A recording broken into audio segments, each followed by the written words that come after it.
Where should, If you want to just have them come out to the table, that's fine. okay. Use one of our laptops. Oh, yeah, good point. Sure. You can use my laptop. Oh, yeah. Well, there's an extra one.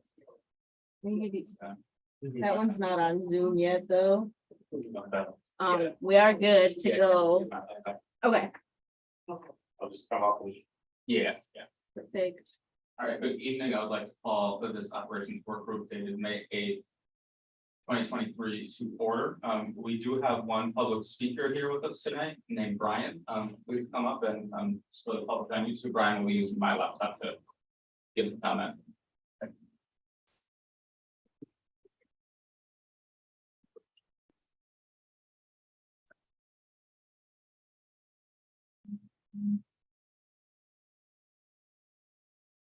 Hi, thank you all. Appreciate your attention. So I'm Brian McBain. I'm the Deputy Director at Operation Fresh Start. Operation Fresh Start and the MMSD have an extensive history of collaboration, serving the needs of students who have have not fared well in traditional education models. Hundreds of students have co-enrolled with MMSD and Operation Fresh Start to earn their high school diploma. Those students, to a great extent, have gone on to be engaged, productive adults within our community. I brought a few annual reports, leave them if anyone wants to look at them after at any point. But last year the Operation Fresh Start Legacy Program served 86 young people. Of those served last year, 78% completed.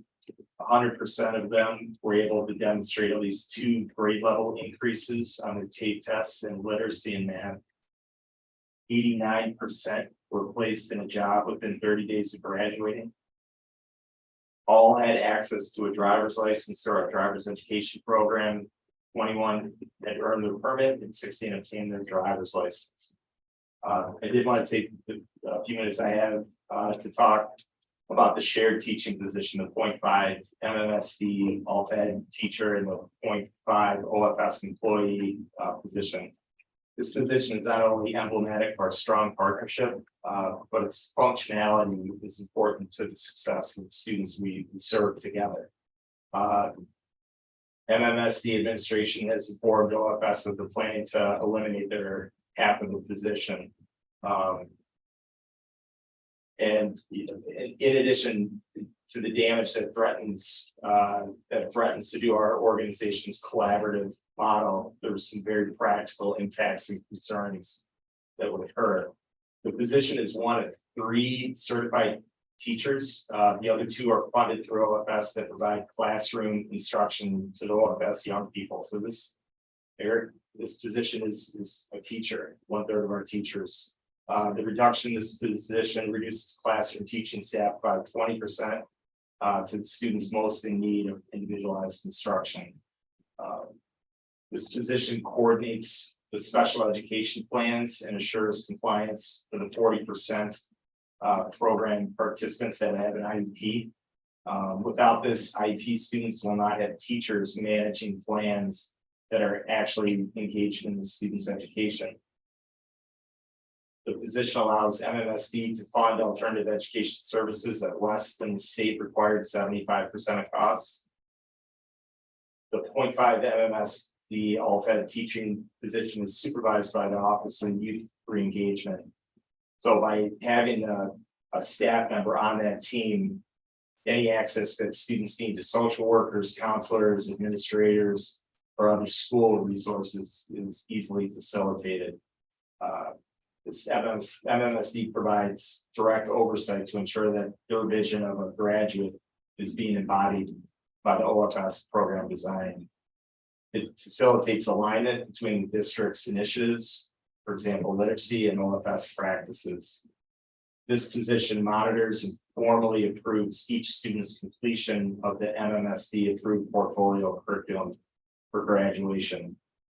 This position also provides OFS program staff access to district required training, such as the harassment awareness training and the mandatory reporter training.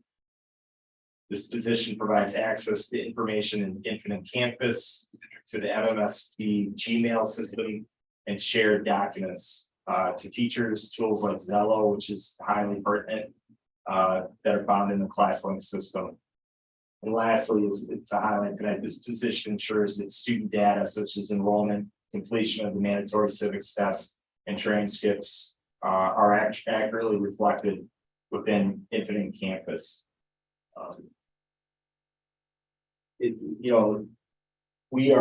Everyone's aware of the on track at-risk numbers. We are certainly seeing that clearly at OFS. Our referrals have gone way up. If I got a couple of minutes, last year we had 96 applicants. This year so far, we have 119, a 25% increase. Last year, 85% of those participants were MMSD students. This year, we're on track for that group to be 90% MMSD students. In March and April, I asked staff to pull some numbers, which is when juniors become eligible to apply. Last year, we had 35 applications, and this year we had 59, so a 67% increase over the last year. In 25 of these juniors have already interviewed this year. They're following through. They really want to get in.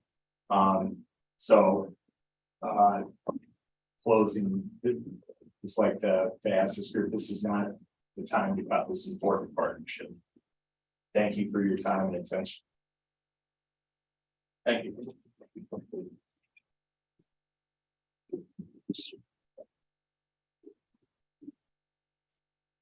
Moving on to item 3.1.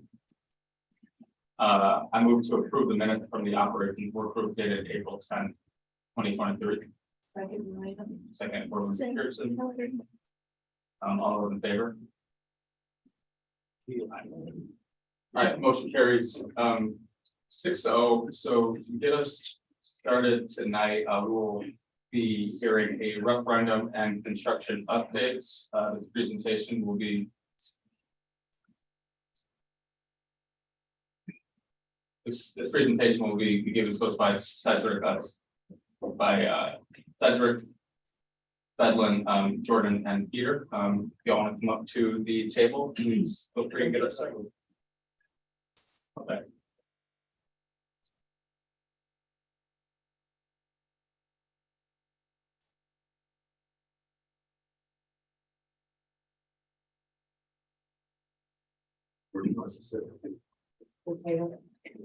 Anyway.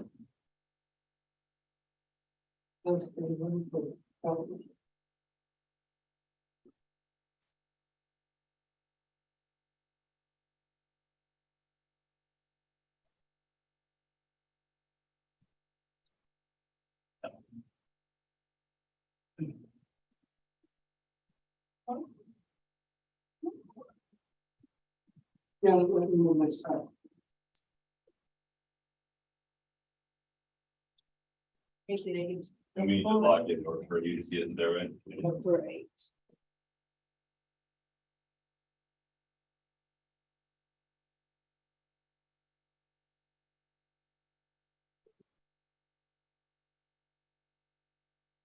Real quick, we received some written comments. We received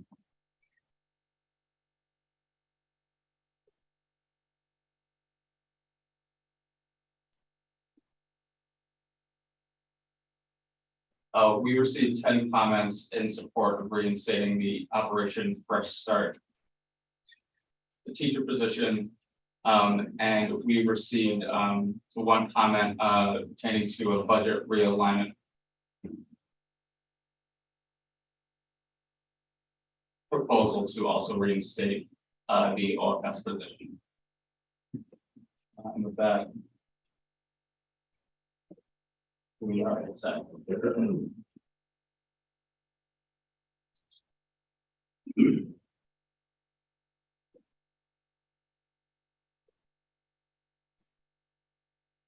right, first of all,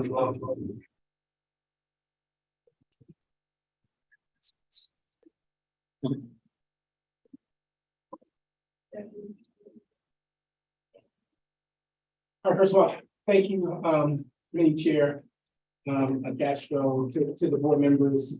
First of all, thank you for this opportunity, to the superintendent, the chief of staff, and to my fellow colleagues and friends, and to the community. On behalf of the entire building services team, I'd like to take an opportunity to provide you just a brief update on several things that's ongoing here in the building services arena. If you head to the next slide, Jesse. Thank you. The mission of building services is to effectively manage, maintain, and upgrade the buildings and grounds of the Madison Metropolitan School District in order to provide the highest quality, energy efficient environment for education. Next slide. Tonight, you'll hear from myself, Senior Executive Director of Building Services and Operations for MMSD. You'll also hear from Sabetan Borsov, who's the Director of Building Services for MMSD. In consultation with our consultants, Jordan Schultz, Vice President of Huffman Keel. We also have Peter from Findorf is also here to support us as well as Janet Dyer, who will be representing MSCR. We've had a whole lot of things that has going on, and we probably didn't have the opportunity to present to you since February. So we want to give you an update to the community, to the board, and everything that we plan on doing this summer. So we're extremely excited about this presentation. And certainly, we encourage any questions afterwards. All right, next slide. Today, you'll hear the project snapshots. You'll get an opportunity to see exactly what's going on. We try to limit it for referendum purposes down to 1 or 2 snapshots, but we'll also provide some context of what's going on in each of the various sites. You'll also hear a progress update on everything that's going on referendum. You'll get a chance to also hear some budget viewpoints. How are we tracking? How are we trending? Are we on point? Yes or no? This has been an extremely long, arduous journey. We've been extremely excited about this opportunity, and we feel as if the referendum is on track heading to the summer of 2024. And finally, you'll hear a look ahead. What do I mean by look ahead? Not only are we undergoing the referendum itself, we also have a tremendous amount of responsibility when it comes to summer work. You'll see some of the major summer projects that Building Service has undertaken, from the various moves to various boilers being exchanged out, to all of the things that we consider the most critical aspect of the referendum. You'll get opportunity to hear from those. And then finally, I would like to thank publicly and personally Janet Dyer, who's representing MSCR. As part of the referendum, MSCR is an integral part of our operations. It's an integral part of our community. She serves over 80,000 of our community members on a daily basis, and we're extremely excited and extremely encouraged that we partner with her. She's been extremely patient with us during this process. Transitions and moves and impacts on her organization while still functioning was very important to the board. It was important to the community. Building Services, with the help of our consultants and her team, have worked diligently to make sure there's minimal disruption to her operation, as well as that her team was made whole as a part of this referendum update. So you'll get a chance to see some of the things that we've done for her and her operation, and we'd like to strongly encourage her to share that viewpoint. All right, next slide. I turn the project over to Sabetan and his team, Jordan and Peter, and they'll be color commentating. Sabetan. Good evening, everyone. Sabetan Borsov from Building Services. So we are very excited to be here with our board and the Madison community to present what is happening in the referendum progress. With that, I will turn it over to John Schultz, who will walk us through the referendum of dates, and then I will continue after the referendum of dates with everything else as well as districts of Building Services.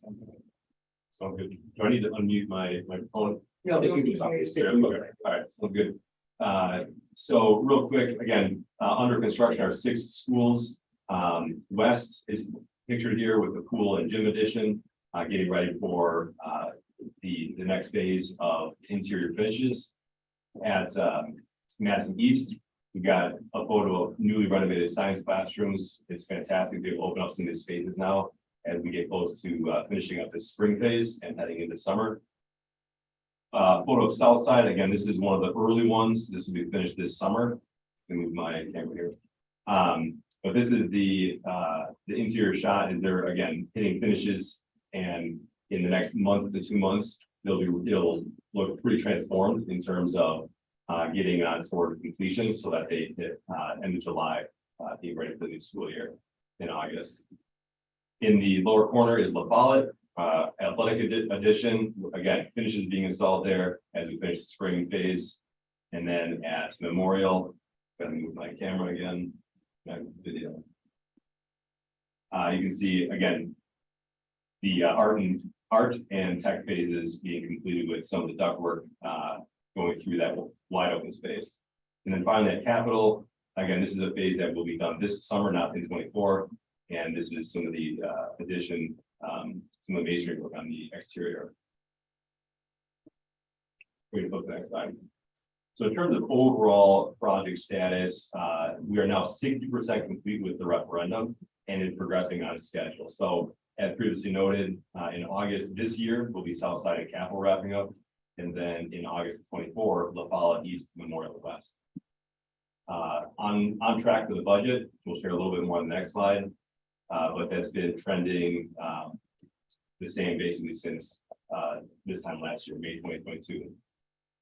Item 3 and 4, again, great student engagement, learning environment continue to be a key priority. So regular updates, coordination with staff and students.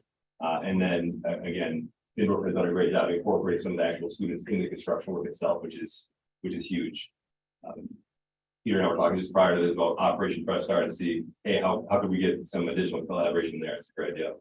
And then number 4, again, communications, again, regular updates on projects, continue in the field and impacts its teachers and staff.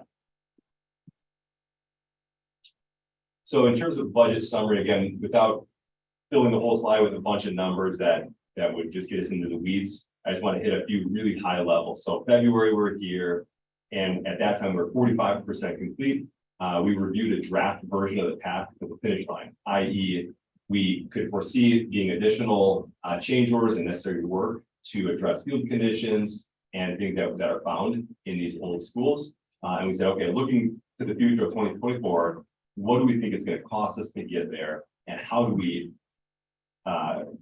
bring ourselves in our minds and in our budgetary projections to that place so we can strategize appropriately.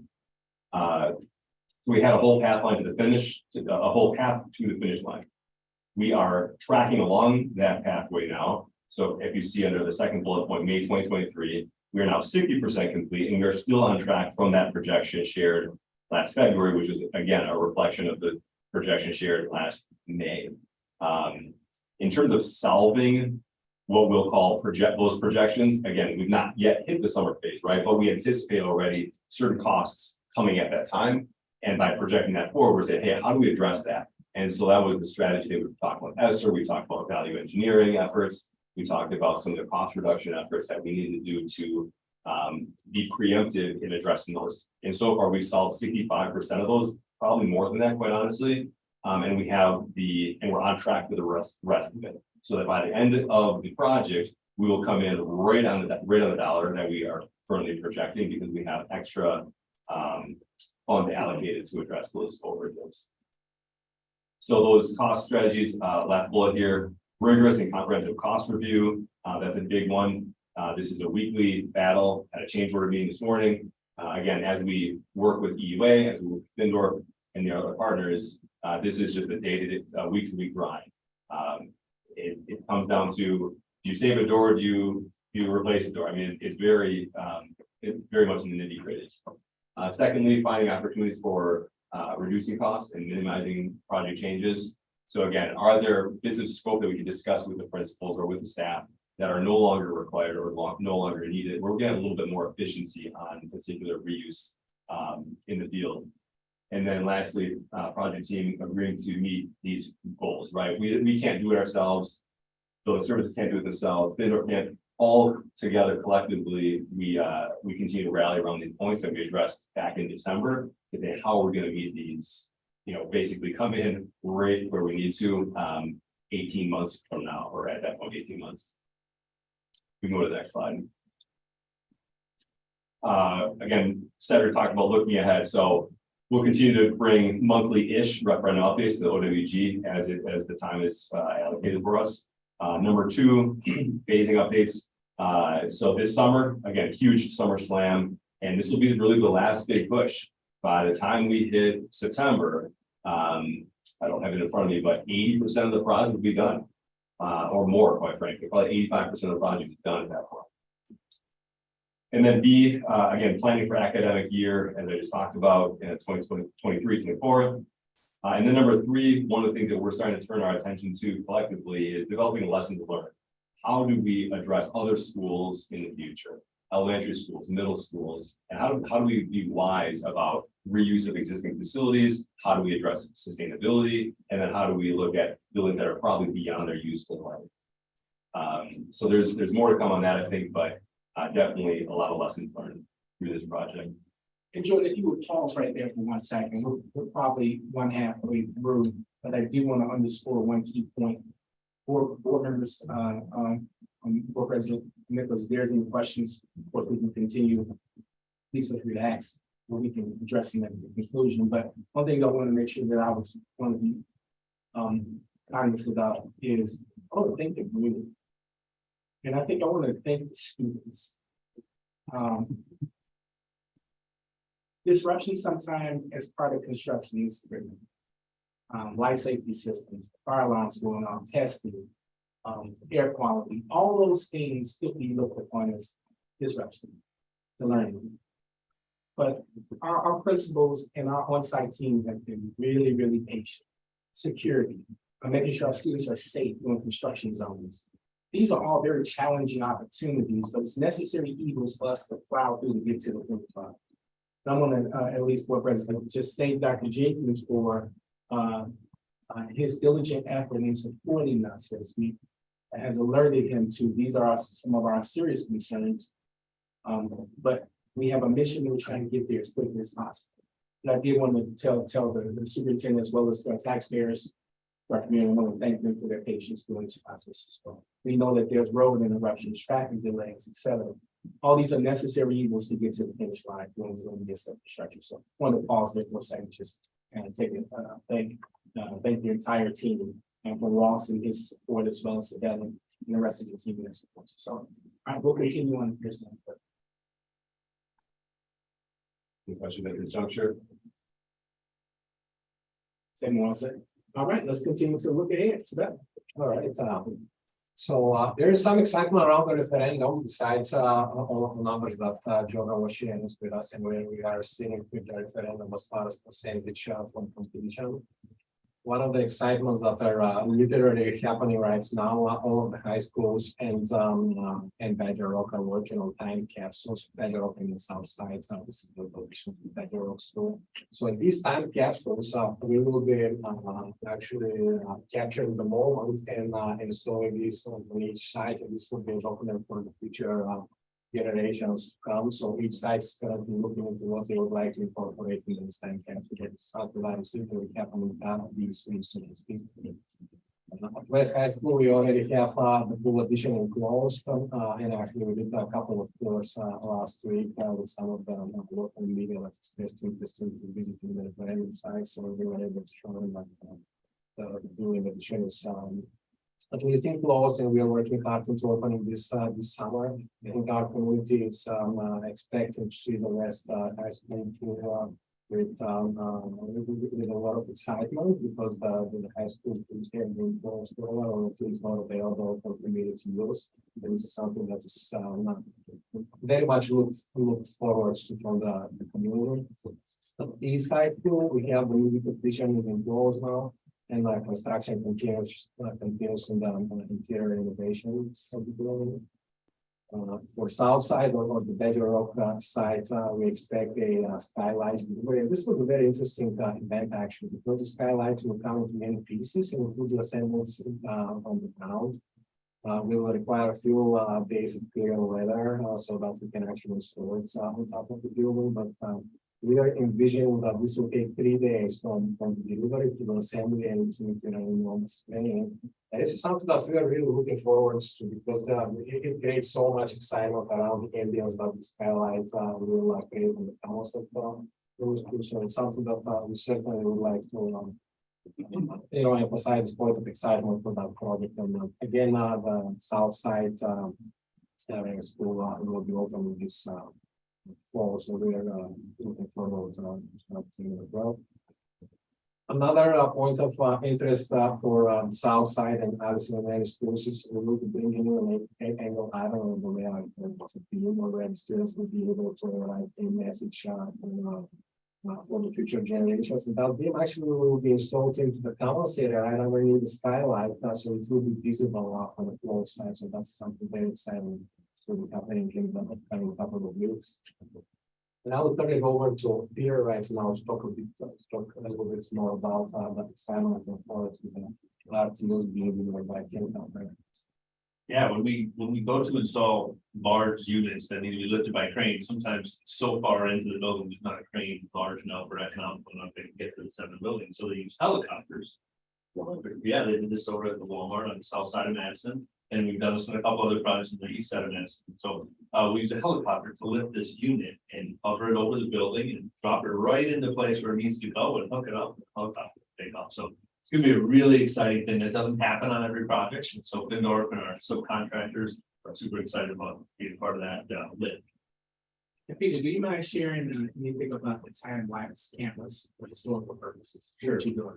Sure, yeah, so we, on construction projects where we like this, where we see additions start to come out of the ground, a lot of times we'll be able to work with the school district to put a time lapse camera out there and it'll record the progress of the project. And so where it's taking a picture every 20 minutes or hour or 2 hours, what you'll see is a 10-minute video that just shows the building look like this. It's like a video, but it's real and it's really neat to see. One of the things I like to see is the workers running around, because it looks like little ants flying around. But it just goes to show how much work and how much people it takes to get these projects done. So we do have these timeline cameras for with the communications department and building services to, once those are all done, and turn those over and have full some great videos. And we continue with the excitement around the referendum projects. I know that our community has been asking about what we are doing for sustainability in these projects. So next steps in the referendum is actually to materialize the plan that we have been working on. So we do perform a feasibility study, and probably in our next presentation we'll be discussing what are the options that we have for installing PV or solar installations. I suppose not probably will be in the upcoming month or so. Once we get more data on our plans in the next slide. So recently we actually had a visit from the teachers at Capital High, which we will be opening for the next school year. I'm not sure if you can see very well those pictures, but at Capital High we encountered a existing condition that we couldn't build our eyes for. We need to replace the road and software. It's predominantly the software because we're driving this project to be incorporated as part of the referendum. But at the end of the day, we can't leave the renovations, the interior renovations, not to be complemented by the new building, because we already have some issues associated with the aging and software. So this will be coming to the Board of Education later on this month or in the following month, based on the receive this is very time sensitive matter, because we need to receive funds for the building this summer, and this will directly be related with we have to do the design already, and we have the final numbers to move for payments in order to advance the work for the next slide, please. And besides the referendum excitement, there's a lot going on in our departments. We're looking towards providing the efficiencies in our operations. This is not only to include the services of the firm, I mentioned one effort. So one of them avenues we are taking is looking into our nutrition operations, like how we can deliver food to the schools, and how we can improve from all the business scholars, as well as our staff. So there will be some more come in that regard in person consent memos that will materialize our plans. But we're looking into how we can make more impact for our students' lives and experience, and our staff as well, and streamline our operations and costs. So we're looking specifically for the education department into improving our delivery methods and savings amounts that are also using it in the way we. Another major initiative in our department is trying to get back to the pre-pandemic times when students actually live in the cafeterias. Through various reasons and recent trends, in K-12 segment, we have ended up with having our classroom being used as cafeterias, and that incurs significant cost for our operations teams. And since we're looking into streamlining our operations and into taking back the field and the snacks and breakfast back into the cafeteria, because this will allow us to serve our facility better and to the standards that and the gas. This creates significant operational issues. We're already short staffed and we have many vacant positions in this week with the current model. So there's more work that we need to do before we complete this project, but we need the support from the Board of Education and the local teachers and our teams to teach to successfully, because we can't overload our already short staff model with additional scopes that we need to go a daily basis, actually on a daily basis. So this is becoming a significant operational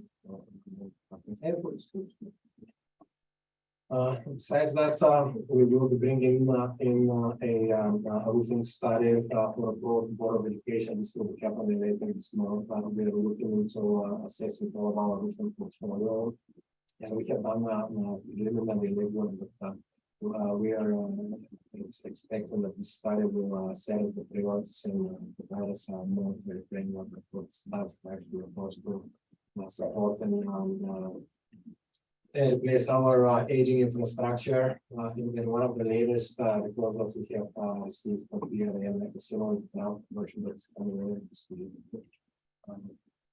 They have called out that we have a significant amount of roofing that has exceeded its lifespan, and we would like to get and know exactly what we're dealing with and what it's called and how we can prepare to support schools down the road. Because our exterior envelope is has a significant cost to maintain place, and I want to make sure it's prepared for it, because these are very important. Yeah, one of the best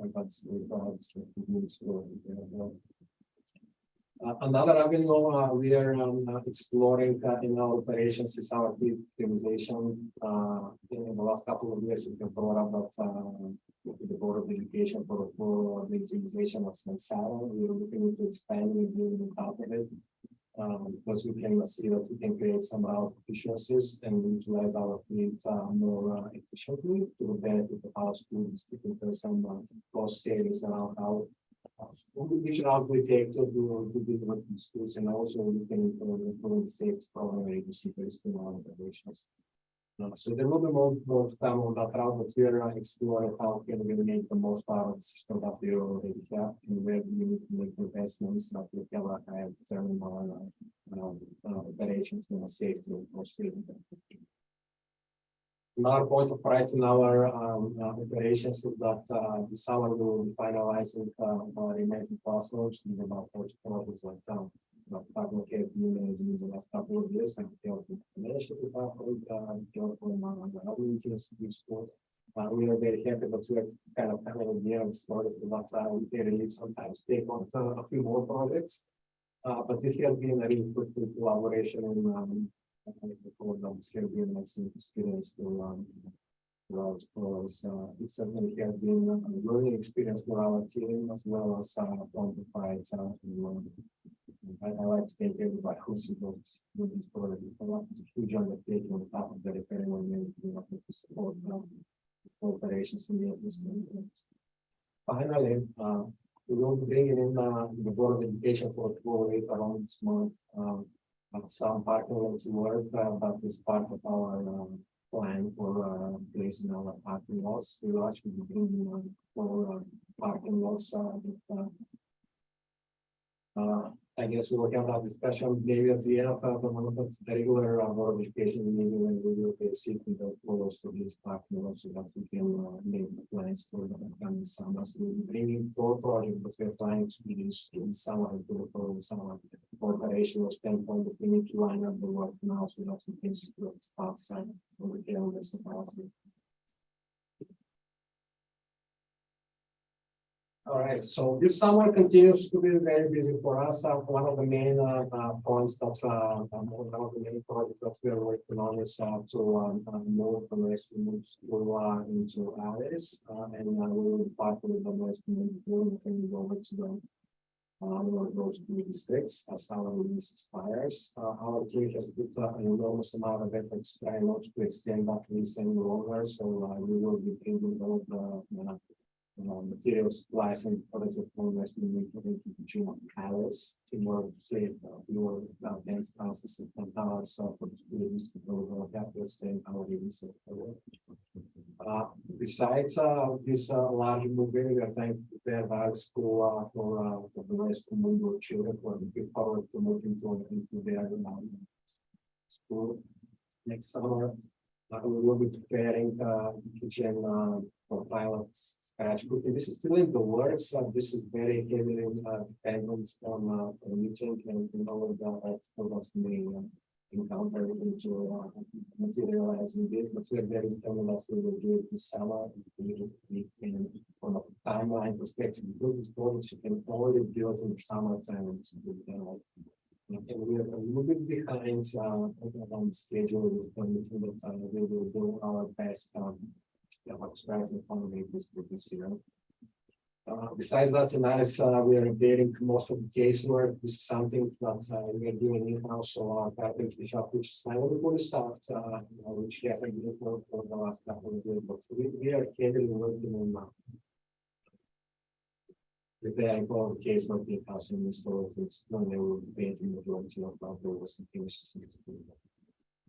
All right, after we finish the Alice project, we have committed our faculty shop to outfit the Badger Rock Culinary Lab, which was the Badger Rock Culinary Lab was actually listed in the referendum on the design stage. So we have tried to go many avenues to add to the project, but we do not have additional funds to do it, and as a cost saving measure, we have in-house all of its completion, and our team will be extremely best in this town. We are doing everything in-house, from creating KIS from scratch, or the electrical infrastructure, painting the security includes. So this is a big part of time for our school, and we understand that we will deliver this by the end of calendar year for school.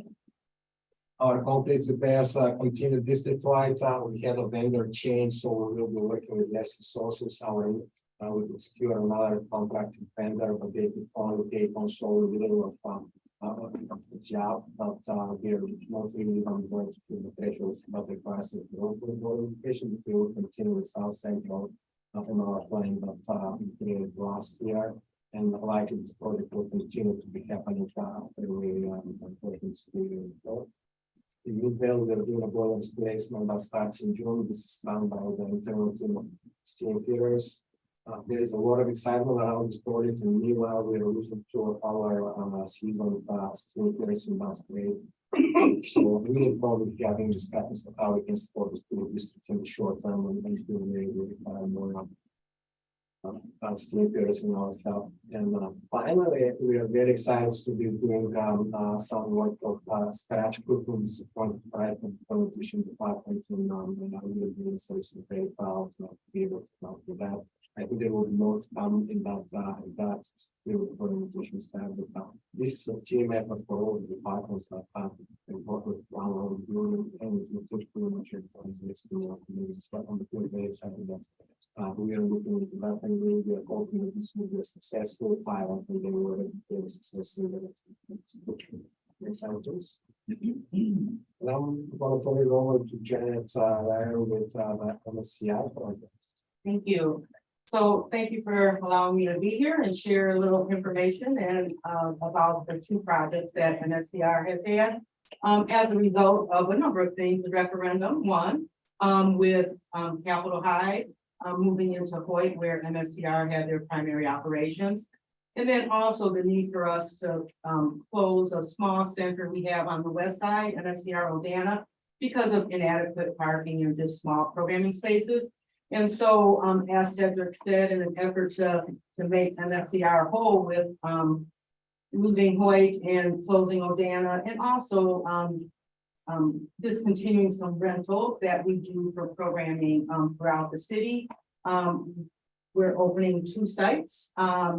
Very exciting that we got to start from scratch, to sort of like have a huge open area, and we got to design it exactly how we wanted it to serve the entire community.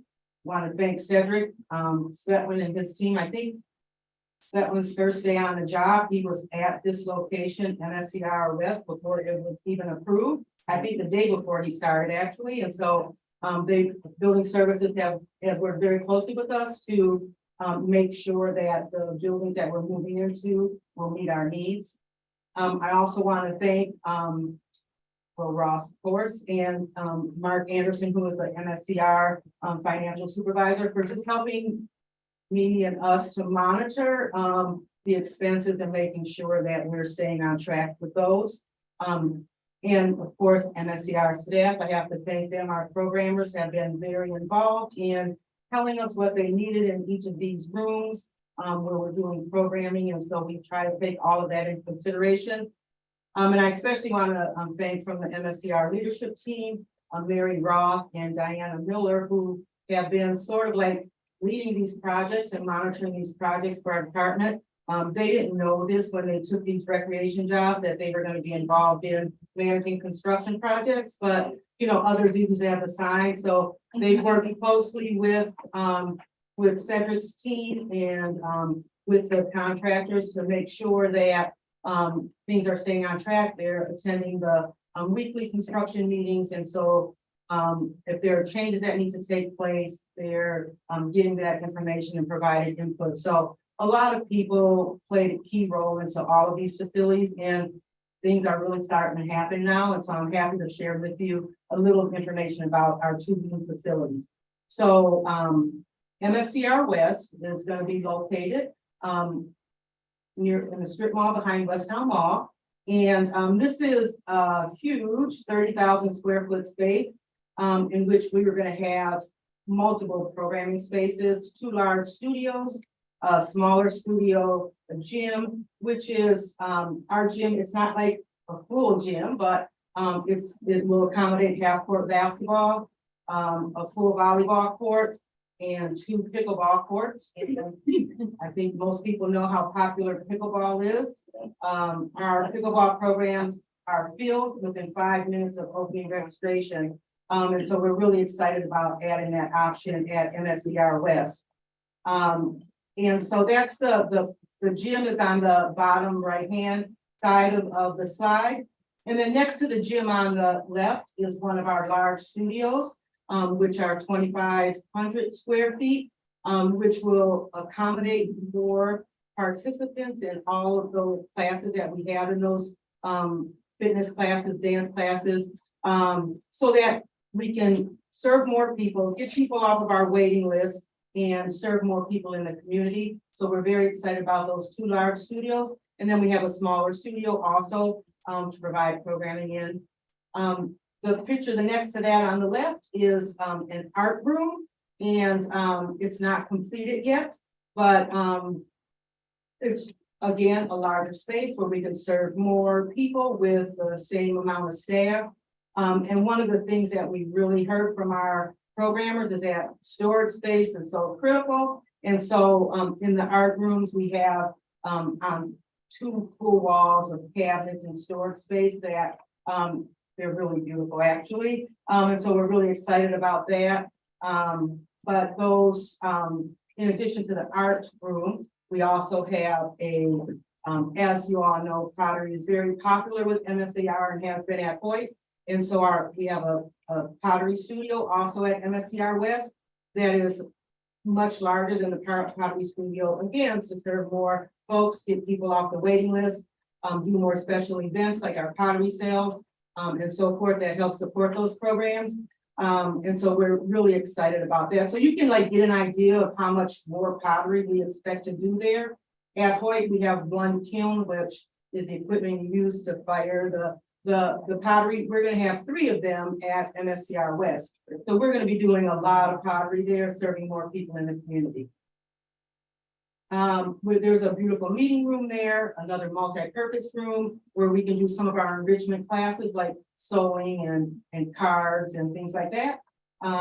So we're really excited about this space. On the top, you can see the MSCR logo, which is a lighted sign that faces West Town Mall. That just went up last week and we've already been contacted by the media, lots of talk on social media. People are very excited about the space opening.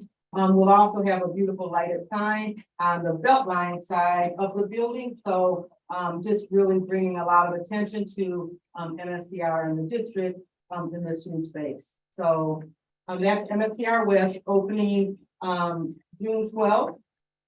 We're on schedule and we're pretty excited about that, and we'll actually start programming there the following week. So a lot of programs that which is an odd time, registration for summer programs starts in March, but we will be moving again to save rental costs, some programs out of rental facilities and that we're currently doing. So some participants will start their programs at those sites. And then when we open, we're moving them and we inform them ahead of time. So we're hoping it's going to be a very seamless process to move existing classes in there. And then in the fall, we'll have a full slate of classes there in the MSCR program guide. So that's MSCR West. So we can go to the next slide. MSCR Central is kind of our main office area. I did want to mention at West also, we have 12 full-time staff that will have offices that used to be at Hoyt that will be at MSCR West. A lot of folks that do the programming there will have their offices there. And then the rest of the staff that were at Hoyt are now at MSCR Central, which opened in January. MSCR Central is in a building that is owned by the City of Madison Parks Division, and they moved their operations from the municipal building to their administrative offices from the municipal building to this building. So they're on one half of this particular building, which is essentially in Olin Park, right off of John Nolan and Lakeside Street. Yep. And so on our side of the building, we have offices for about 25 full-time staff. And then we have 4 programming spaces there. On the right, you can see this beautiful art room, which again, storage cabinets for all of the programs there. In the middle, well, upstairs in the building, we have 2 fitness and dance studios. And as you can see, they have beautiful views of the lake. So we've already started classes and programs there, and people are very excited about being in that space for programs. And then we also have another multi-purpose room on the lower level of this building that we do some programming at, but it's kind of basically a space for MSCR staff to meet and train both full-time and seasonal staff. So again, this was a building that there were 3 floors that basically were wide open, and we got to design a space, talk about where we wanted walls, where we wanted storage, where we wanted spaces for family members who bring kids to programming there to sit. So we try to take everything into consideration. Accessible. Yes, it is fully accessible. We have, pardon me? Sorry. Oh, yeah.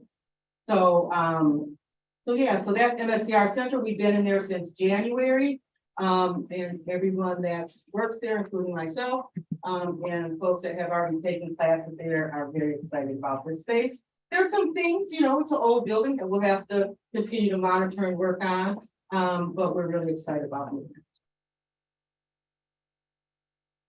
it.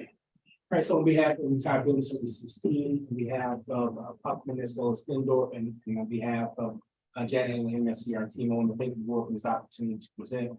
I thank Superintendent for his guidance and his diligence and certainly his tutelage. And these are incredibly difficult projects. Let me make sure I underscore that very quickly so that you know. As you can see, we are moving with extreme level of speed and efficiency. But I wholeheartedly believe that we are doing the right thing for the community. We have state-of-the-art schools coming online, we have state-of-the-art MSCR centers, and I think when you see the completed product, you will be extremely proud. And so once again, thank you for this opportunity to entire Board of Education members. I'm certainly encourage you all, any feedback that you all have, please feel free to share with the superintendent. We certainly encourage feedback and so that we can continue to do our job. Once again, thank you. Thank you. Yeah, thank you. Any board member questions? All right, so board member Simpkin, board member Feltham, and then board member Pearson. Thank you. So that's all really exciting. Thank you all for all your hard work so far. I have a few questions, I think, for Scotland around some of the things that we're looking ahead to. One is related to the roofing study. I'm wondering, as you're doing the roofing study, are you also going to be looking at potential for solar at the same time that we're roofers? Yes, so the roofing study will not include a solar feasibility. Typically, when we are assessing our roofs, we are looking for their age, their structure, and what is the best course of action. Actually, I would like to discuss the study after we receive the report, which I'm expecting that will come probably later on. Because I am following different technical webinars, and I stay on top of what the latest in place. And I think there are ways where we can save on one place in our roofing infrastructure versus doing restorative restoration, which comes further to cost and that provides a 3 years warranty. But I like to find out first where we are sitting with roofing rights now. Because what we are hearing and seeing each day when we go on the roof, when you look at the report from roofing service provider, that makes me a little bit uncertain of can we do that, so do we need to replace? So I really want to find out what do we know as a fact for what is the current condition of our roofs and what is the potential for storage. But I'm looking at it from the cost angle. We don't have a lot of money to do it. We have a lot of spiritual power. So we want to make sure that we have the best options available for the community. I also want to mention that the nuclear plant products, which I'm visually for the solution for our they can be installed once school is in session because there's no figure associated with innovation. And also there's less inclusion to what the game to cross. But before we get here, we need to find out what time we get up and what's the current thing. I believe that we should probably have down the road a discussion with the district what is the best use of the school district from a standpoint. It's for a solar generation. Also, from a maintenance standpoint, the roofing, our current roofing doesn't support solar installations today. We can change that going forward with resources and we want to make the provisions. It's for our buildings to support that, but this may become a maintenance nightmare when we're working out. So I think we need to explore further and develop a lot of approach to it. What does the future call for the school for sustainability? Is it power generation or which is a great success for schools and the civil medicine, or this is put solar panels with top of our roads, which we will need to take off our spare performing repairs, and we will have significant disruption to the generation, more complex things to meet on the solar field on the roof as well as the roof itself. So I think we need to have these conversations as we find the information available to us. I think I'm more well versed to speak to the referendum because I've seen a feasibility study on it, but it's slow down to find a place to explain the second from that view. Yeah, it's a question of how we do that. This time we need to know what we start to get dealing with, and how can we make the plans for the best interest of schools. And starting with the first step in that. It's important to just add to it, to be quick with it. You don't want to put the cart before the horse in this case. In essence, to some of what he's saying is, we have some roads that from a conditional assessment. It makes no sense to put solar power out of the road, you have to replace it with next. So we want to take a progressive step, to be mindful that these are taxpayers' dollars. Conditional assessment will provide us a roadmap in which buildings, which routes we need to begin the next phase. And as we replace routes, I think it's a great opportunity to start the solar campaign. with them. So these are all very, like we said earlier, complex, but we're working very closely. I think with Ross and our county team, to look into the long range capital planning, I think that is something that may need to be up for discussion next as we try to tackle some of these objectives. Okay, so the roofing study is more for repair. For condition of our roofing. Okay, Full condition of all roofs and condition okay, assessment. okay. Well, it sounds like you have solar on the radar. Is it long-term vision? Is that correct, or is it? Just because I know that when you're repairing, when you're replacing, the roof, I believe that's the time that you would want to look at. That is the question. I believe before we make these decisions, state ones for what is that this decision, yeah, for sustainability, we need to take both of course to pay, where can we install the solar panels. And what's the size of the solar generation fuels that's really good, because there's sometimes some metrics that are more in the school district. Specifically, if you recall a while back, we presented some how to reach the, I think on sustainability study, how to reach the 24 million goals. So that study really identified what is the size of solar generation fuel that is in the best interest of that. And yet, I don't think we are ready as a school district to name these statements, but we go a little bit more legwork and identify what is our goal, how to get there, to meet competing goals, who will have the role of designing a big vision. The building service section can help with the technical aspect of making the calculation plans and making this into a reality. But we need to collaborate between the section development and also with our financial department. With the help of our superintendent this will be a big undertaking in order to look into our sustainability goals, and we can do the ones. So we are extending the canal for support from our departments in the district to help us identify what is the incoming information, what is our end goal.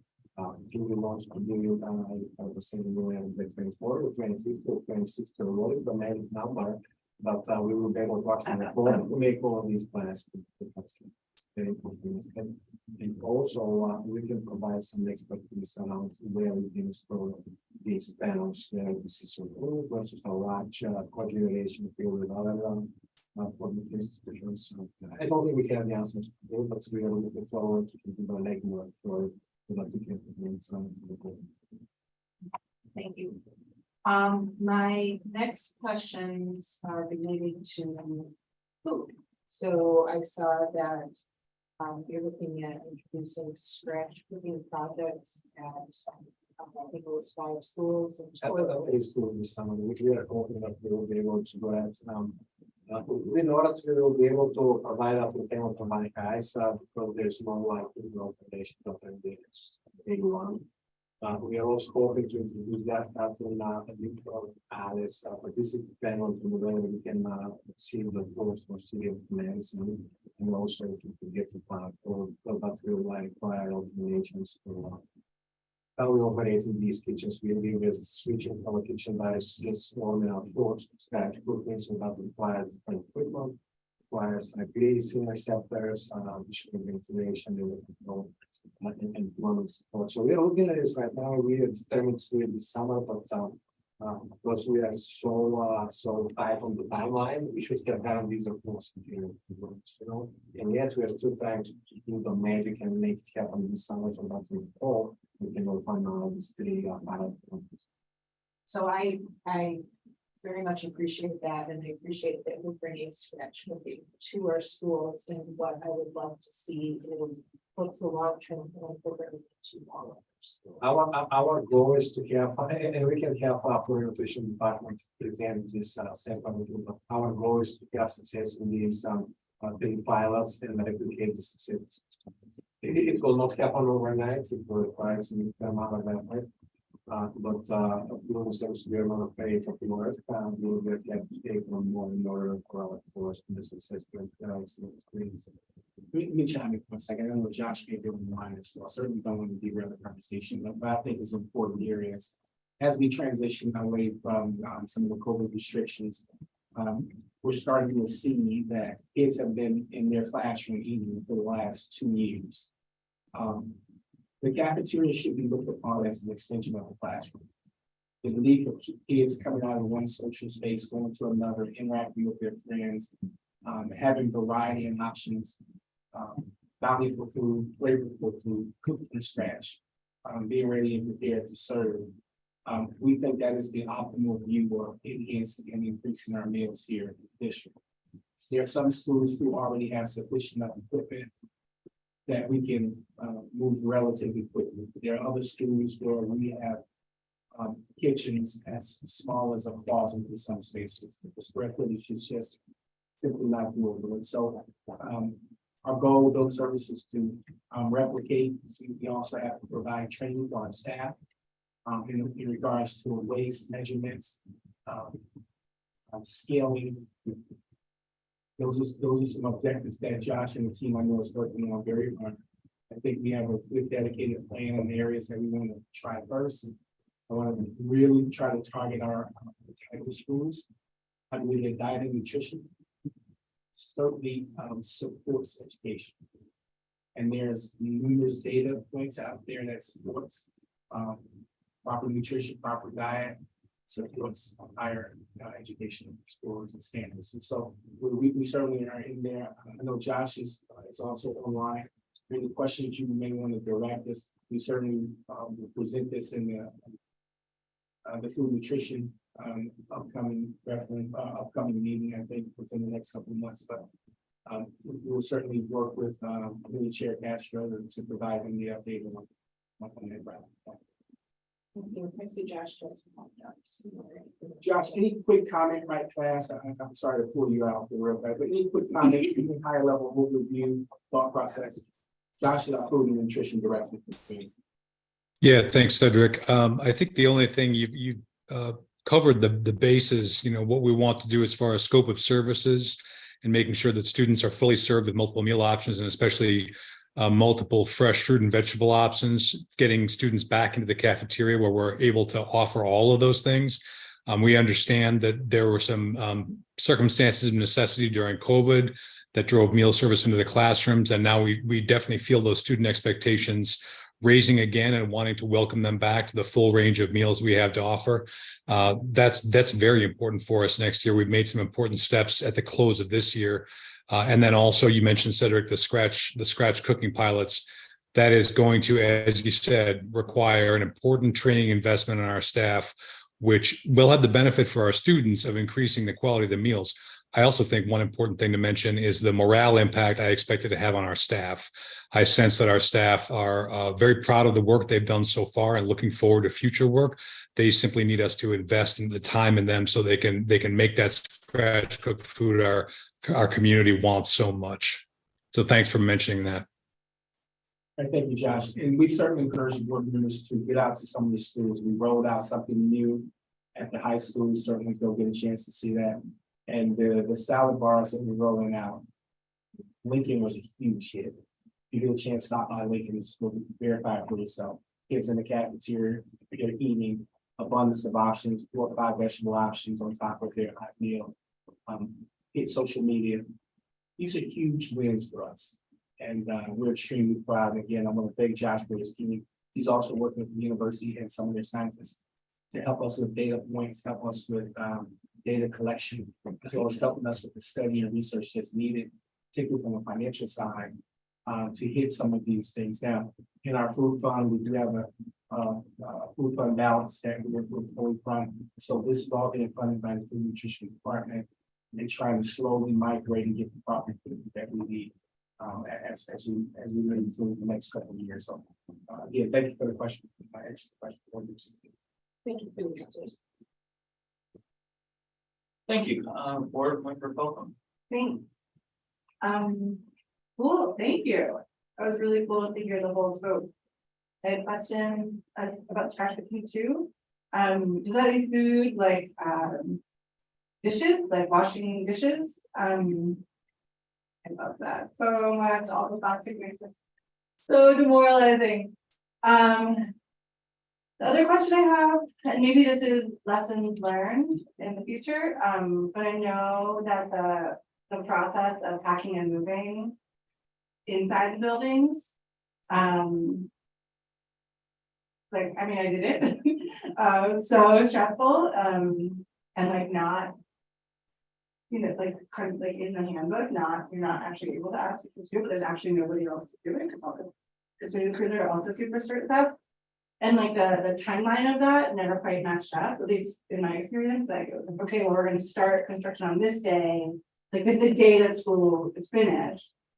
But like teachers are still schooling like up until that day, and then have like double up on all the packing up and you know, you don't have your instructional resources and all that stuff, and you don't know where they are. And obviously this is a massive construction project, it's not gonna happen, but I wonder if you have or are seeking opportunities to collaborate with.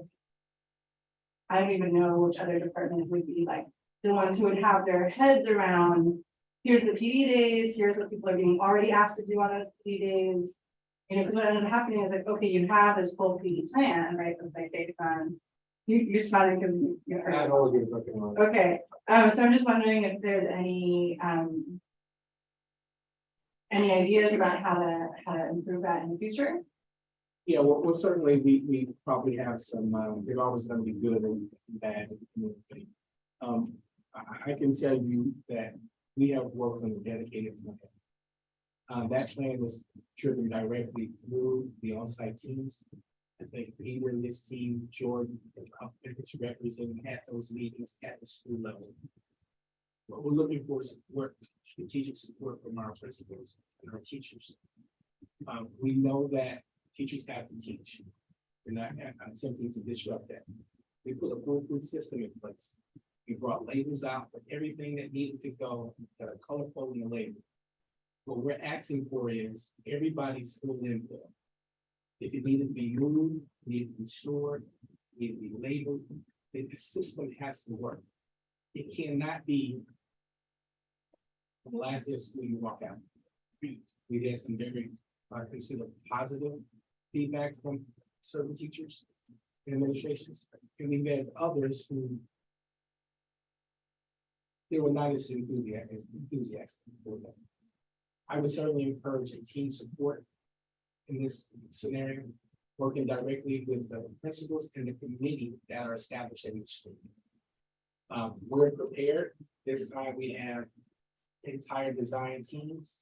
And Jordan, you're more than welcome to speak to what Huffman is doing as part of consulted with them from a strategic standpoint. But every single room has a date and a time, because these transitions are phased in appropriately. We do not have time for any disruption and holding us back, given where we gotta go. This is like sailing through the eye of a hurricane, so to speak. Every single day is critical for us. And so we learned from our mistakes last summer. We will not make those mistakes this summer. So I'll turn it over to Jordan, who's championing the move in regards to the high school. Yeah, I think the challenge, Cedric said, has been, it's like the convergence of several different parties. So it's like we have the move groups that are helping to actually move the furniture, the boxes, and things like that. And then we have Indoor's team who is managing the construction. And then there's a whole separate team that is managing some of the pavement issues that go on in certain particular older areas of the building, right? And so when all these parties converge, you know, it feels a little bit like a hurricane at Cedric's point. I think that the biggest thing is just making sure that your needs are communicated back to, I don't know exactly what role you play in the school or which school you're at, but no, okay, but, you know, sort of within that is sort of this whole, waterfall of information flow. So it's like, we have these on-site meetings with, usually the principal, the custodial staff, the assistant principal. And so then that plan is communicated with them. And then from there, they're disseminating it to the rest of the staff, either from the custodial vantage point or from the admin standpoint. So those schedules shift, and it's not, you know, unfortunately, it's like, hey, we can project out 6 months to say, here's the exact date that move occurs, but that's sort of the information flow from the project construction team to the, you know, on-site school team. Yeah, I guess what I'm asking about is there information from the instructional universe about the calendars that they operate with and keep work? Yeah, so basically, yeah, at those meetings is when those things are communicated. But what about in the project, right? Because like the school calendars are set. Right. too. Yep. And so I guess what I'm hoping to hear is that there will not be a situation where school with teachers and other school staff say, hey, here's what we have planned out in terms of our instructional planning. It's like, you can't actually do that because you. Sure. Yeah, and I don't know, I mean, without getting into the specific of a specific school, you know, but in theory, yes, absolutely, because we, you know, we're not, like I was talking about earlier, with the big summer push, right? We're not doing that summer push until school's out of session. School's out of session, what days are needed for packing, for which departments, some more than others, right? I mean, there's just more of a lift. Yeah, I don't know that I could speak to a specific situation without a particular example, but I guess the only thing I would encourage is like, so in my experience, what happened, like about this PD plan, right? Things that you need to like learn and move forward on to advance your instructional practice.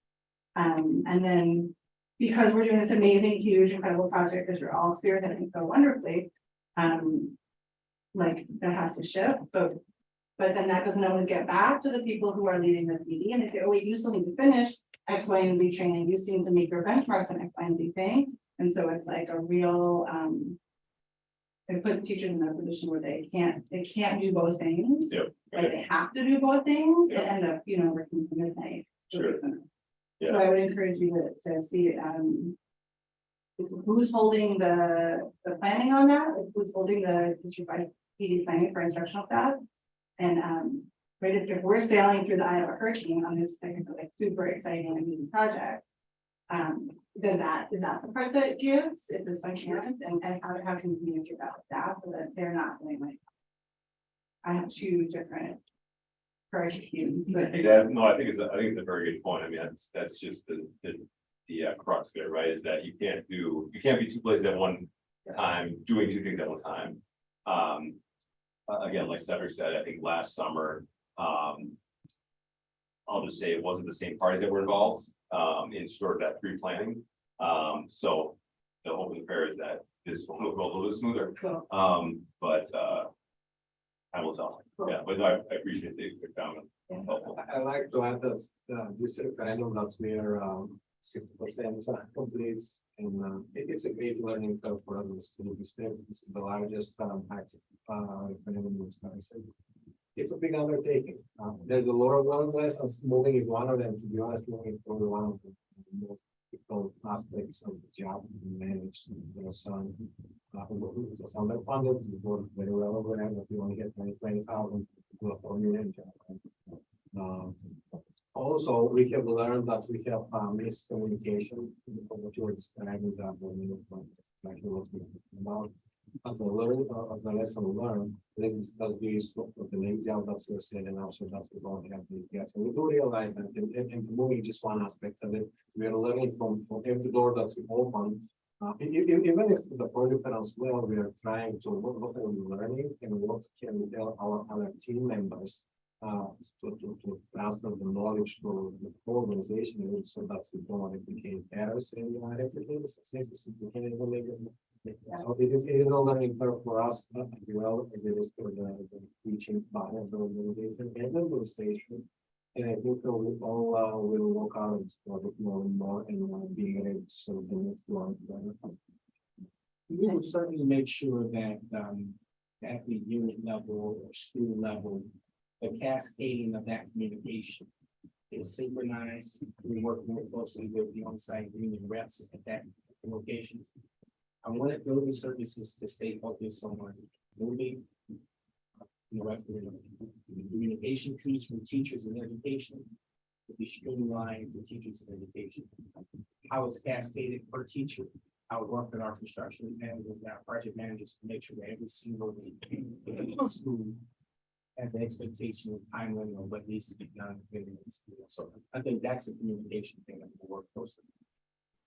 Okay, so I'm really excited to hear that you're doing the, right, time capsule and the right messages on the I-beam. These are like experiences that students will have for their lives. And then I had.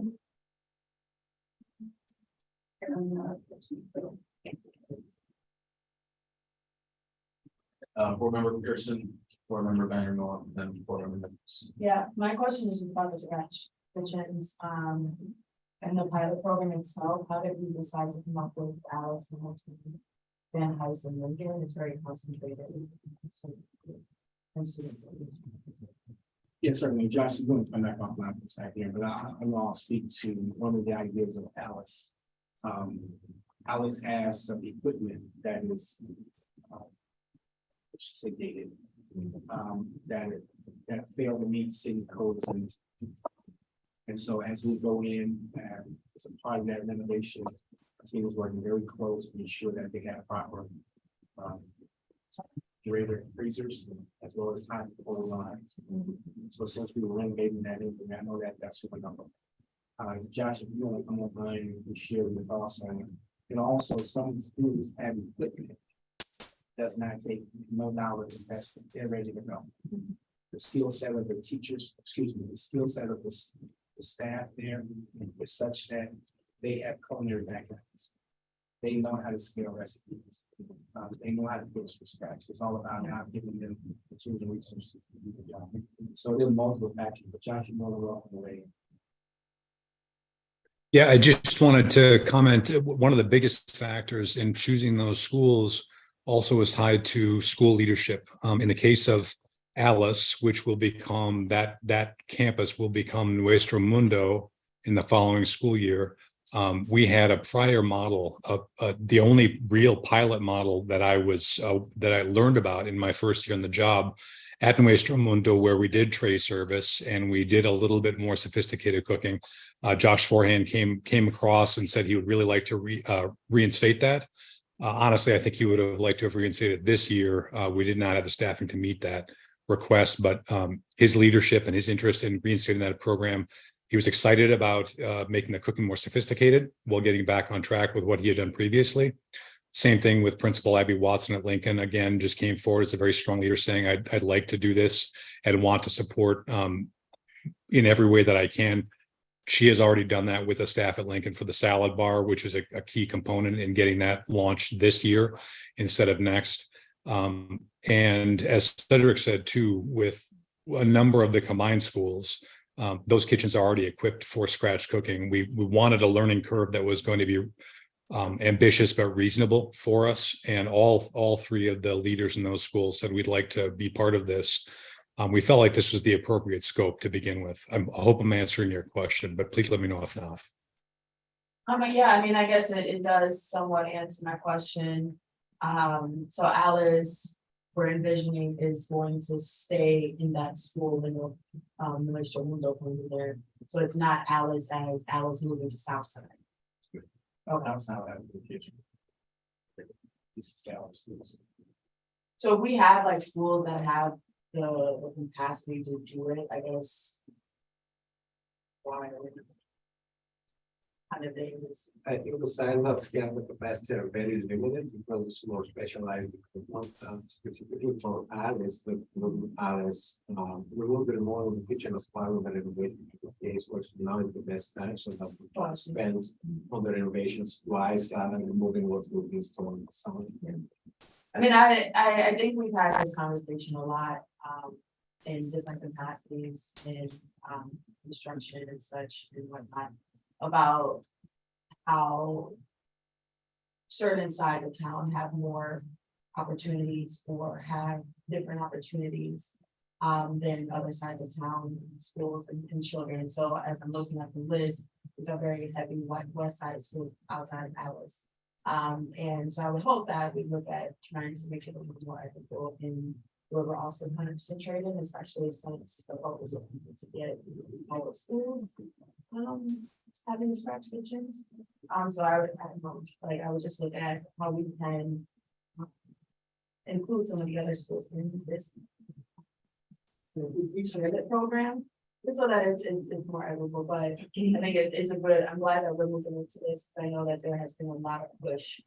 And I appreciate the work on and, you know, in the South Parks and whatnot, and trying to make that across most of the schools.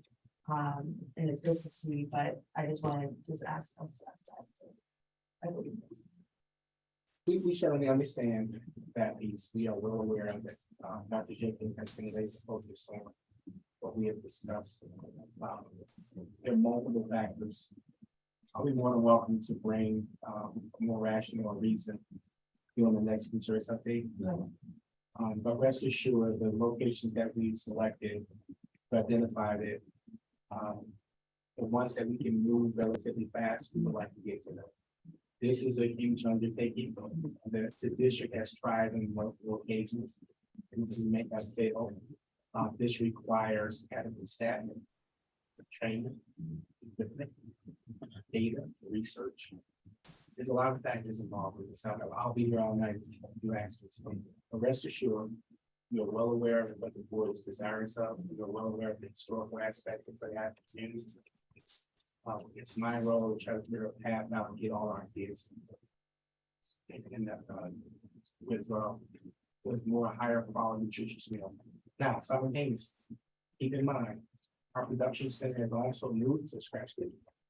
So not only are we looking at scratching the production center and transporting those meals to reheat, but these are authentic made sauces. We thought that Alice with the heavy Latinx community. Everybody's having some. Our goal is to try to figure out how to keep more pizza. Meals, the more nutritious. So this is on our radar. We certainly encourage the board to continue to help us. We'll drive this with the superintendent's support and with the community support. And we certainly look forward to it. And then my last question about that is just about the budgetary piece. No, we'll probably get more stronger update later. We'll have more pieces to it. But are there any major things that we should see on the horizon around the service or the service? We will be going through the regular consent again, so last week. So we're going to definitely move to soon. Okay. Yeah, without depleting our food fund. All of this comes directly out of the food fund. The food fund is self-generated. So I want to make sure that we move cautiously. We have several million in that fund. The reality of it is we want to move very cautiously to get the this. So it's not necessarily.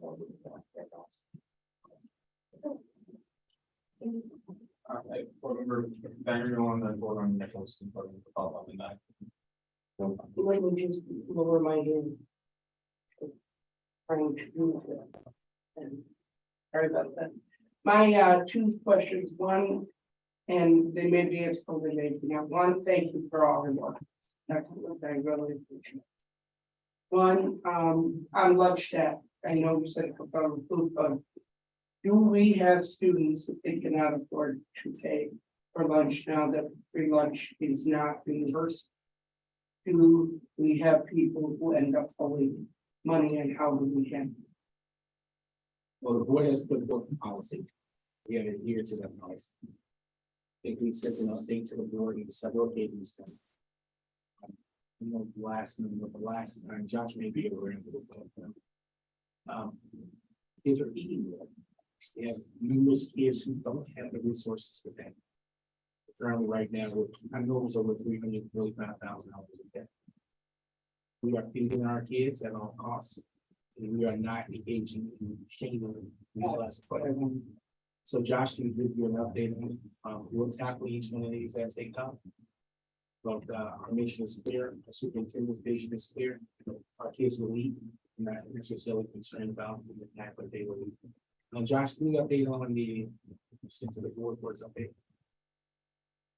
Yeah, we have experienced a higher than normal unpaid balance this year.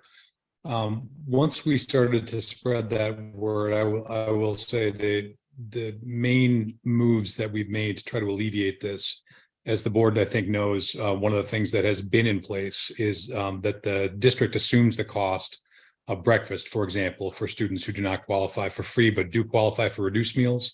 So they do not pay for breakfast. One of the things we started to do was do a lot of family outreach to let families know that they may not have applied for free and reduced eligibility, but may be eligible. That was a challenge over the summer of 2022 because we had waivers, federal waivers that lapsed. And I think we recognize that a lot of families were not aware of the lapse. So throughout the second semester, we did a great deal of outreach to let people know they could get our support in applying for meals. That met with success. It also is the case that we had a number of individuals come forth with donations, recognizing the situation and mentioning that they would like to assist in paying off, sometimes in very large sums, the unpaid balances, recognizing again the scope of the problem and why it happened, which in my assessment was really simply because in one summer there was some uncertainty, and in July 2022 the waivers did lapse, and a lot of families I think were caught unawares when the school year opened. So I hope that helps flesh out the picture. It does. Thank you so much. And then I just have one other question. That sounds kind of odd, but on people with diet restrictions, whether it be both or whether it be gluten-free, etc., ran into a few emails this year of especially elementary, middle school level of schools telling parents that they cannot provide that our schools do not do that. Have you heard something the same way?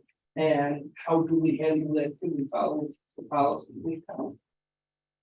Yeah, I'm sorry that message. Oh, sorry. Go ahead, Cedric. No, go ahead, Josh. I'm just being passive. I was just going to say, I'm sorry that message was relayed. It's not correct. We have a district dietitian who works week in, week out to compose special dietary menus. They are, and we're also actually, we had a recent conversation about refining, sophisticating that process so that the meals incorporated more of the normal menus. One thing that we're very aware of with special diet menus is that they are often answering a medical need and are necessary for the safety of the student while still providing nutrition. However, we also want to make sure that in any cases we are not in any way stigmatizing those students who need those special restrictions or preferences. And so we're working again on refining and expanding this next year, but it's not the case that we do not provide special dietary restrictions or preferences for students. I appreciate that. Thank you. I just want to the meeting notice that we keep topics close to what we've been noticed for.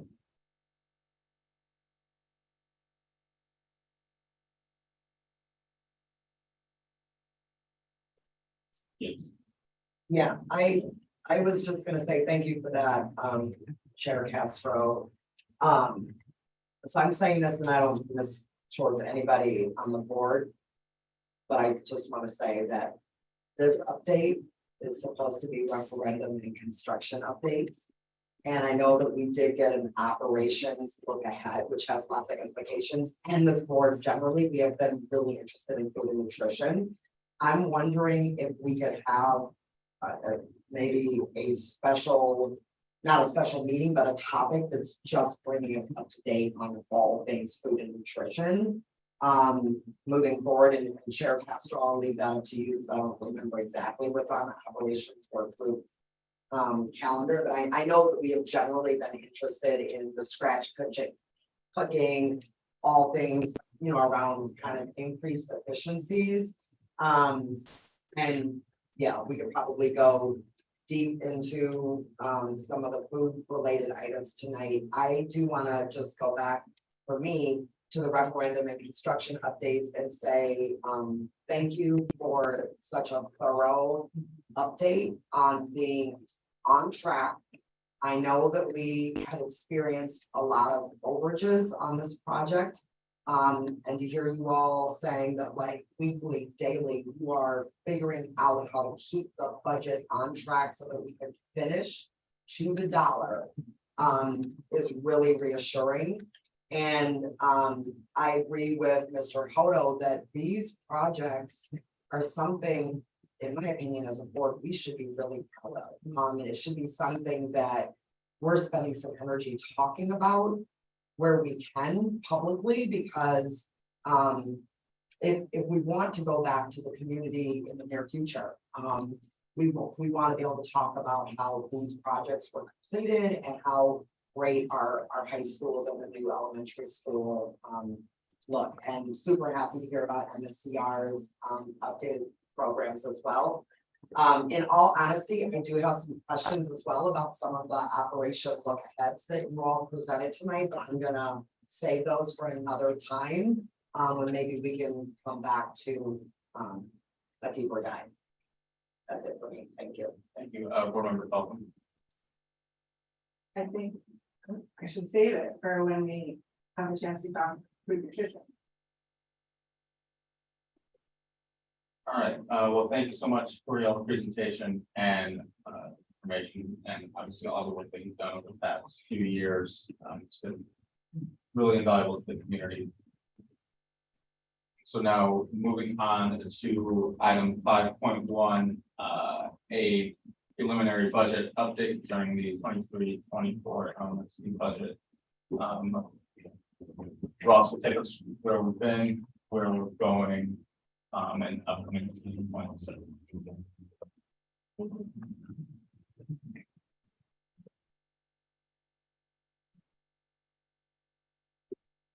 People are transitioning, just put the slide deck up so we can begin our discussion. I want to begin tonight, we've done some operation work with meetings, identifying our 3 goals. It's that your child is on track with that goal, it's knowledge, career, meeting. The district and the school limit is a place for children, staff, and this line. And we go to the 3, after the children will be set up in the school. And we'll start tonight, first by putting out the objective for the meeting. If you want to give an overview of the budgetary process and some information in the budget book that we released last month. I want to go over again some of the key revenue drivers and some state potential budget outlook. As of right now, we still have no information from the state that we can have done in regards to 23-25 budget, which leaves a lot of information rich and a lot of uncertainty. I want to update everyone on the property tax estimates and what is potential in the state budgets. We need also more information on the tax impact from the city that I want to discuss briefly. I also want to highlight the installation and the review timeline and the amendment process. The board has given the amendment process and the date that we will discuss that when we get there as well. And then finally, have this a procedural item that is later this month at the regular meeting on the 22nd. We'll be going to sale for the 3rd and final bond issue for 2025 referendum. And we'll provide information to the board via the update.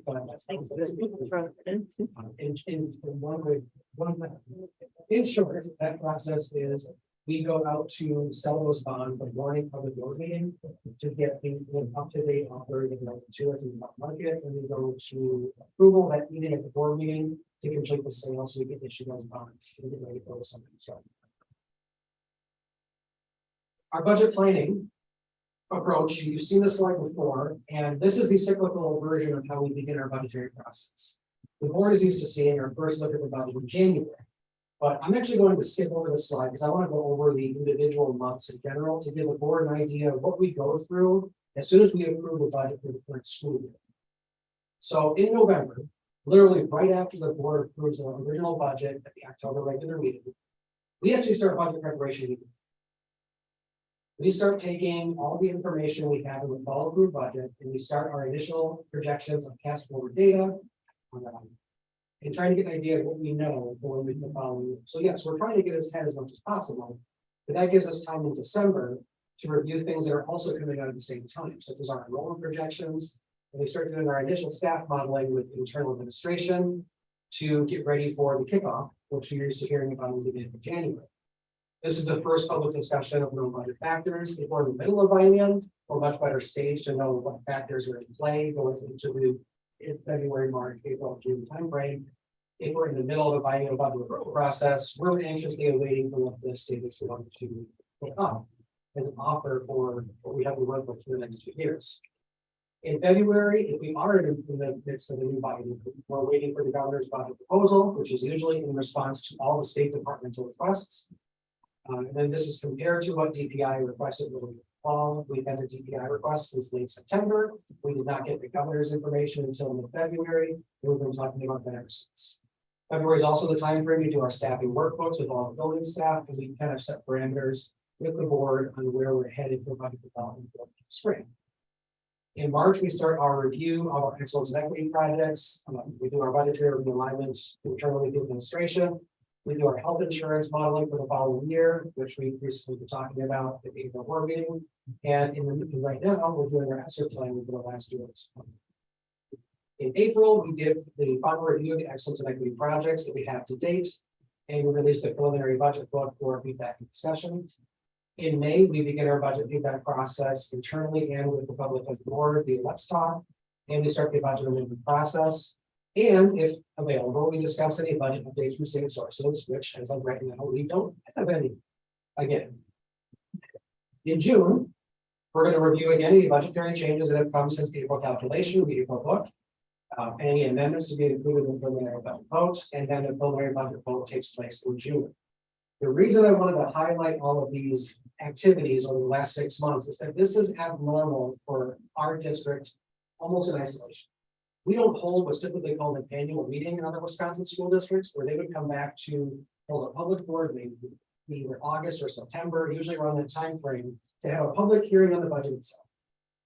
We are not that type of school district, so we don't hold an annual meeting. Instead, we do a spring production of the budget itself.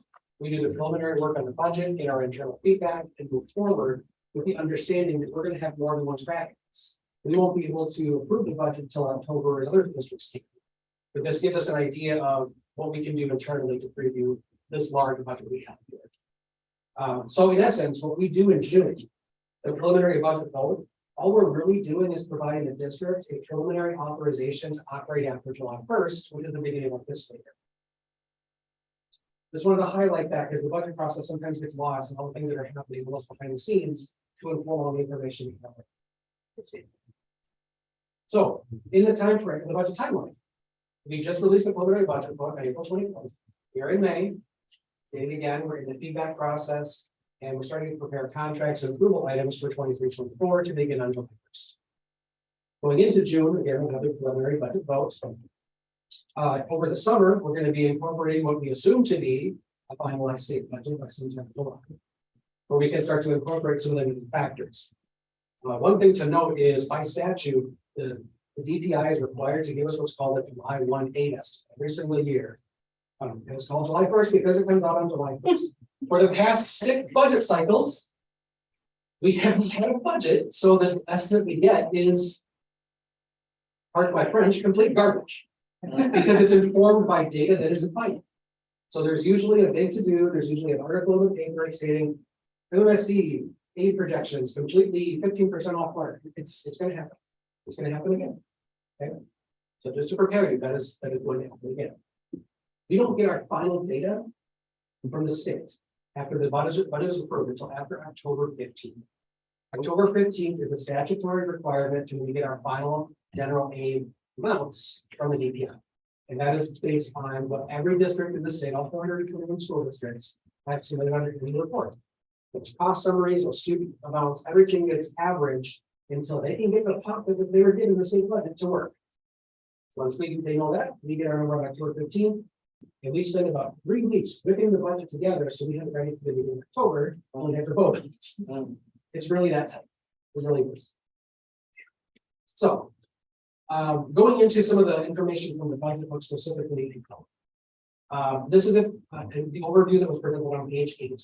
This is usually one of the chunky part of the budget book to identify where is the operational budget headed. So in this case, we're looking at the high-level summary of operating fund, the general fund, Fund 10, and our special education fund, Fund 27. These are usually viewed as our major operating funds, while revenue limit comes into sharp focus. So on this page, you'll see probably a pretty marked decline in not only our total revenues, which being the fall budget for 22-23 and the proposed budget for 2024, but also a pretty marked decrease in the expenditures. This is not surprising. We approved over $17 million of one-time expenses through assigned fund balance in the fall budget. This was based on items that were able to be completed prior to June 30th of last year, including some items that were in order, equipment, curricular items, what have you, also itemized in the budget book last fall. In addition, we acknowledge we had a structural deficit created of just over $7 million that was creating an excess of expenses to revenues. Okay. All things considered, where we are now is a pretty sharp decrease in our total expenditures, mostly due to those things. It's a decrease of about $29 million overall, but the total amount in the expenditure budget right now is inclusive of all of the increases we've been previewing since January on the revenue limit itself. So while we are currently stated at a status quo budget, meaning a 0-0 budget, which is what we saw in 21-23, we're only seeing about a $2 million growth in revenue. There's not much change in other areas such as federal resources. It's still a very high revenue source because we have one more year of PESER, we have these funds. But if you look at this chart a little closer, go back to 2021, our federal sources for all federal grants used to be much closer to low 20s. And right now we're operating over 65. These are one-time awards, and again, we're going to be going through this year. The next couple slides, I want to go over some of the graphs we've seen present multiple times, but this needs to be understood for the board and the public. Because when we talk about the revenue limit, we are talking about the primary driver of operational funding for the entire school district. The lines on this chart show the comparison of what percentage change in our revenue limit over the past 10 years or so, and how that compares to the consumer price index.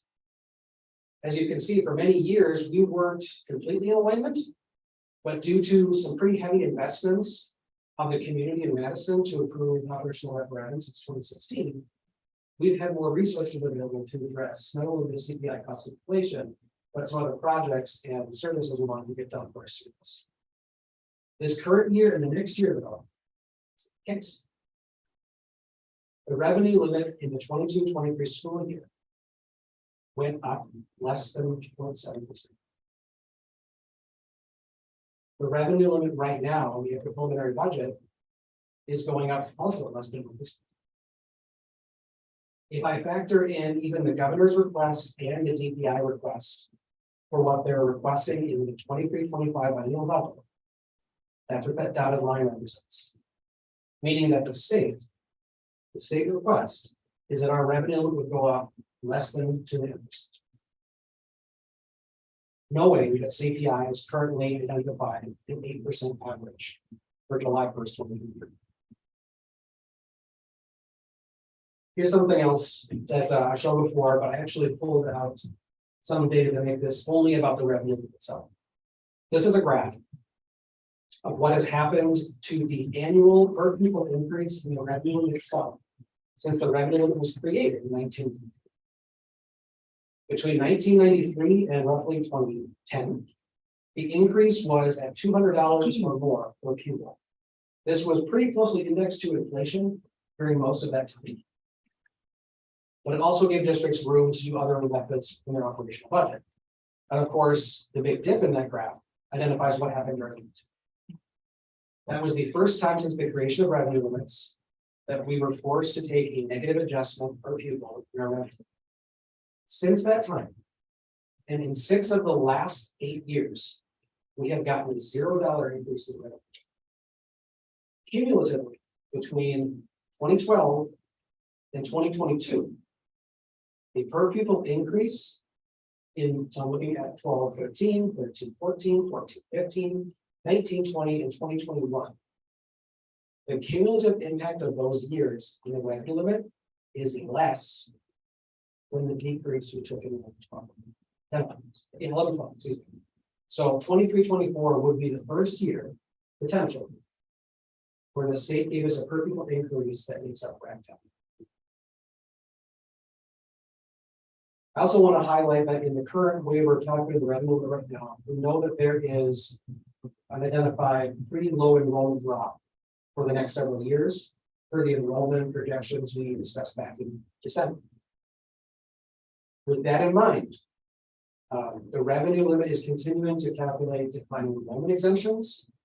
And my favorite topic, hold harmless, which is an exemption that kicks in under the revenue limit whenever the revenue limit itself calculates lower than the previous year. It's a safety net within state statutes that gives us a 1-year exemption to recover from a pretty severe situation.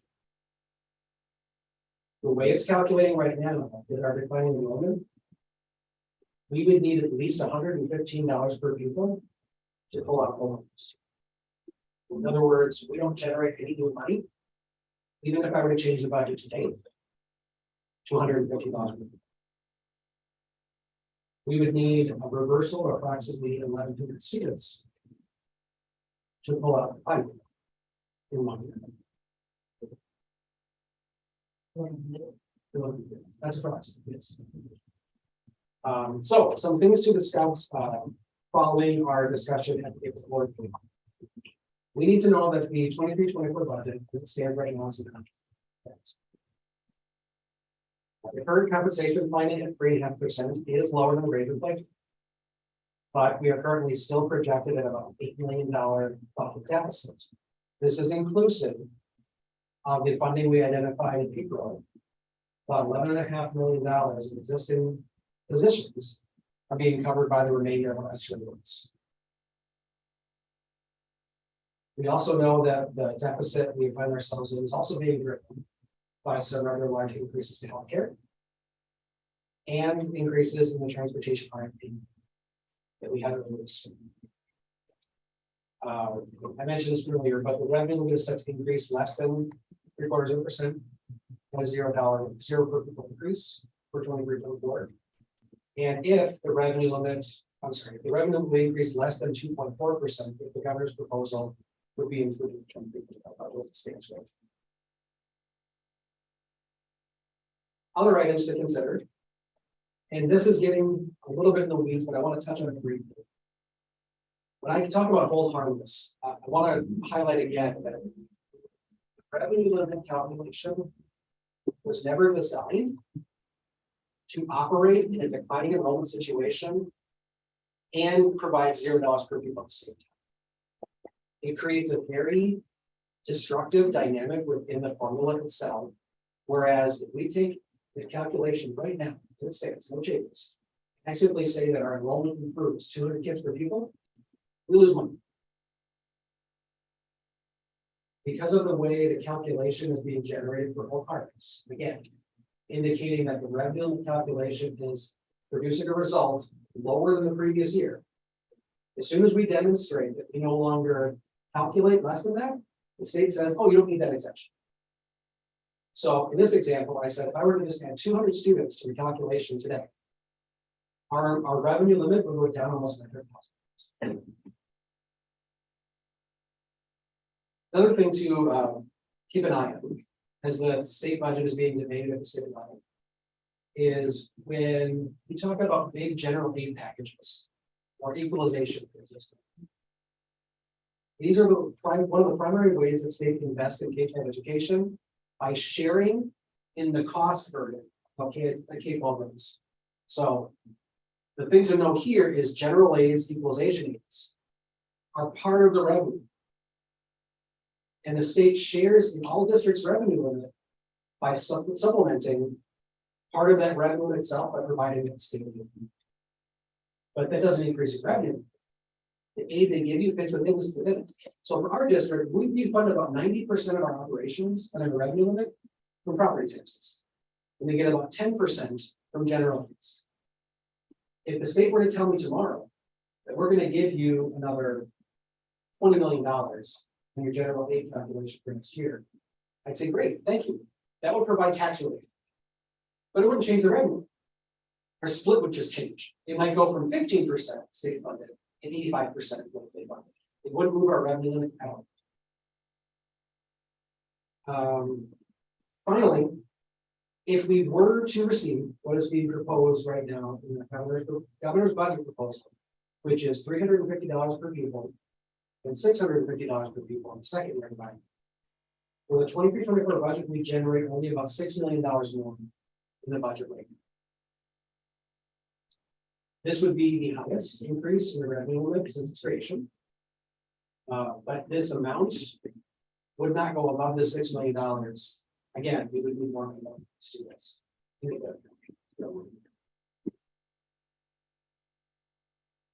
In that situation, though, the 6 million would be applied to the 8 million that we have. That's correct. Correct. It would serve to address a portion of the deficit. I also want to show this pictorial view of what has happened to our in the past several years. Obviously, there's a big downturn since the onset of COVID, and based on our current methodology with the Applied Populations Lab, that's expected to continue for the next several years. On the tax levy front, this is the same information as the April budget fund, but I provided some notes based on information that has come to light since the April board meeting. But when studying the tax levy, we need to know that this number, this amount will not be finalized until October. We are currently estimating a 15% fee loss, due in large part. If you remember last fall, I told the board about the Department of Revenue giving us a significant increase in total property value for our district, about 16%, which is about 3 times what we've seen ever. That's when you combine that with increased costs and lower students in our district, for us that spells less aid from the state. Now, we can't lose more than 15% of our aid. But the preliminary budget right now includes that 15% loss. And that's going to identify trying to continue for at least the next couple of years for sure. That being said, the current tax rate is projected to decrease about 5%, almost 50 cents on the dollar as a reduction in loading. Due mostly to the fact that we can't increase the revenue. I mean, I was only able to change the revenue in itself by the loss itself and the change in this budget. But after the board meeting in April, the city released their assessor report, which usually comes out about this time of year, indicating that for the 2023 property estimates, the average home value is expected to change about 12.6%. I bring this up because we only have an 8% amount plugged in for the preliminary budget. That's not to cause me alarm, but what I do want to highlight is historically, the total change in property value has been consistent than the change in the average home.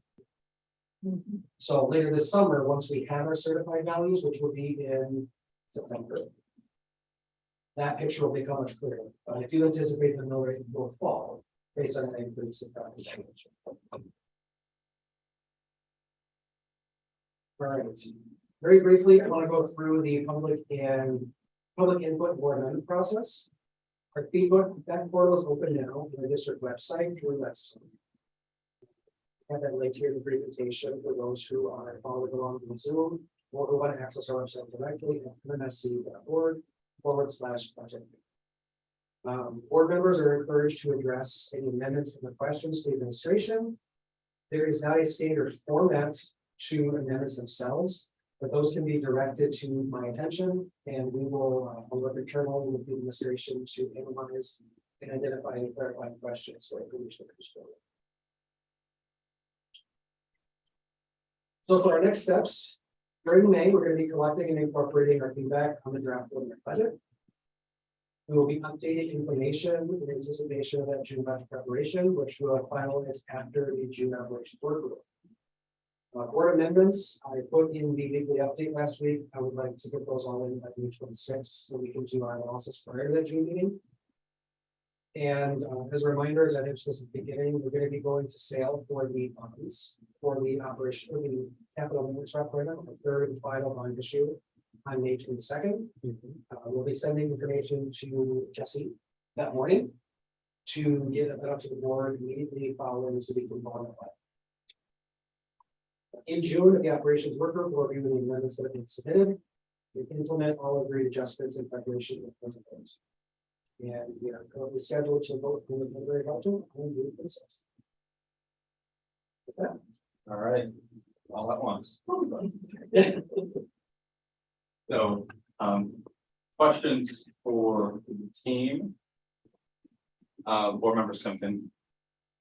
Thank you, Robin.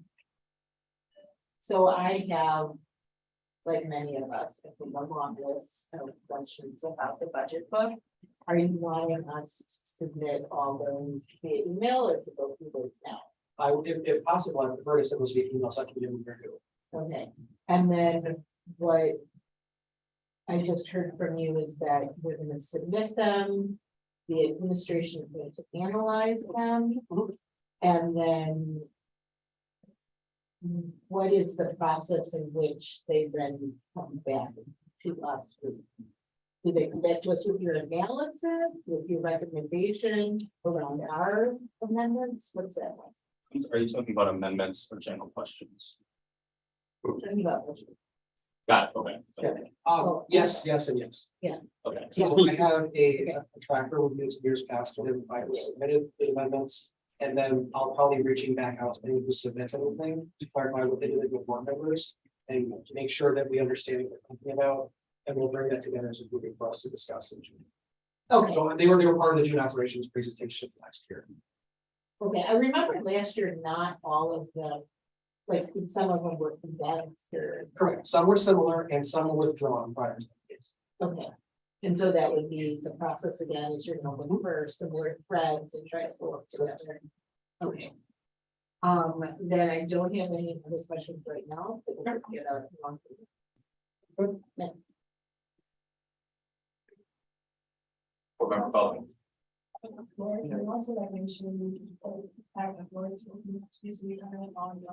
Oh, yes. Everyone's in one. Yeah, I'll make sure that everybody. And if everybody else can do the same thing. Yeah, that would be great. In the guidance, I put that as well to make sure that it covers the board and all especially. Yeah. So we, you know, Okay, great, thank you. Board member Feldman. Thanks. I'm still learning, ask the right questions about it. So. We'll add myself to the queue, and go ahead and ask the question. I believe it's on page 26 and 27. Wow, that is different from the PDF. Oh, here we go, page 34, 35. So on page 34, we see certain reduction in FTE in central office, and how can I find that in page 35 on this staffing spreadsheet table? Well, the tables don't relate to each other in large part because the table on 34 highlights only reductions at the central office level. Page 35 indicates the entire district by job category. So internally, we track all the position types such as district-wide administration, principals, teachers, etc., using specific job class codes in our in Munis, our software. So that's what the totals you're seeing there are reflected in these codes, not by designation of patient department. Hey Ross, can you take the slides off the Yes. screen? Thank you.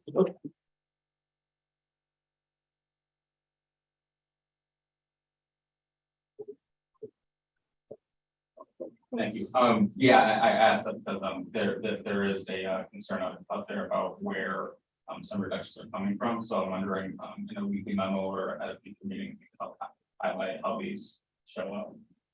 Sure, I can at the very least I can identify what position types these are. The reason it's not more explicit about exact position is there are anything else involved. We can't disclose those publicly. Got it. Thank you. Board member Muldrow, I see your hand. Thanks so much, Board Member Castro.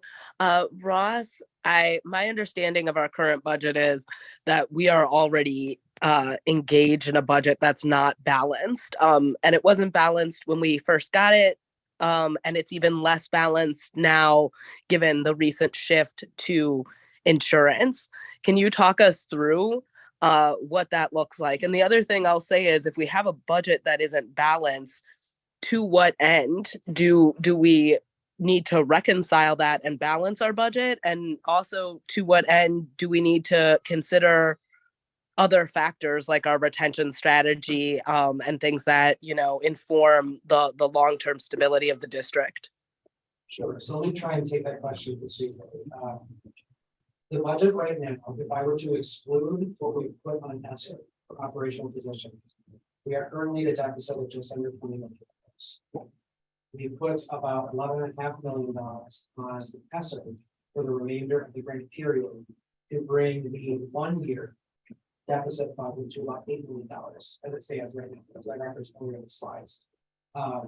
We are not required to submit a balanced budget to the DPI when we do our budget going forward. What this signals though is that we are out of balance for our operational authority on how we're spending our resources. We do have our ability to spend fund balance for limited capacity, but it's certainly a signal that in future years we're going to have to continue to engage in realignment.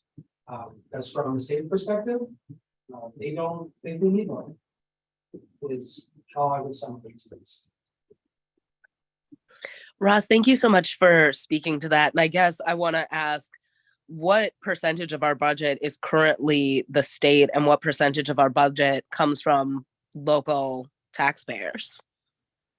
So if we're talking about a major source of revenue, we have about 90% of our revenue limit itself coming from property taxes and about 10% coming from state aid.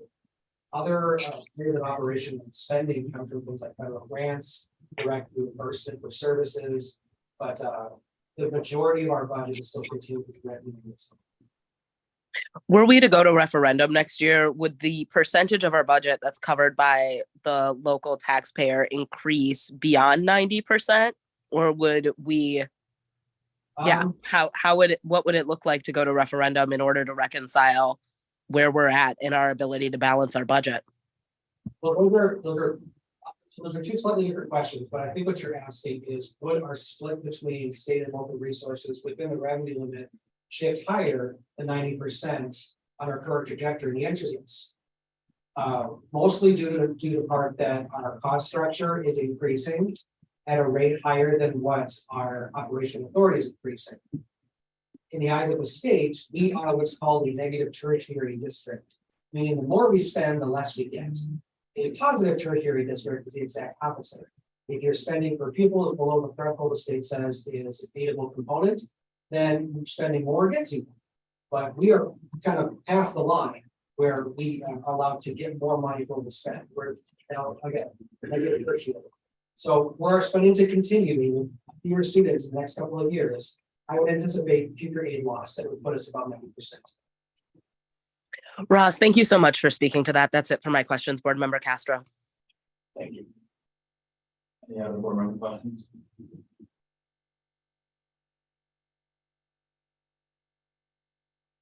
Okay, moving on to item 6.1, information about a policy. And Sherry, are you with us or about? I can start actually with Sherry. Yeah, Sherry and I are working on some of. I'm sorry, real quick. Board member, Manuel, do you have a question? Did I have my hand back up? No. Then I'm good. Sorry, go ahead. Okay. Sherry and I are working on some of the finance policies with the templates, and right now we're working on student fees and fee waivers.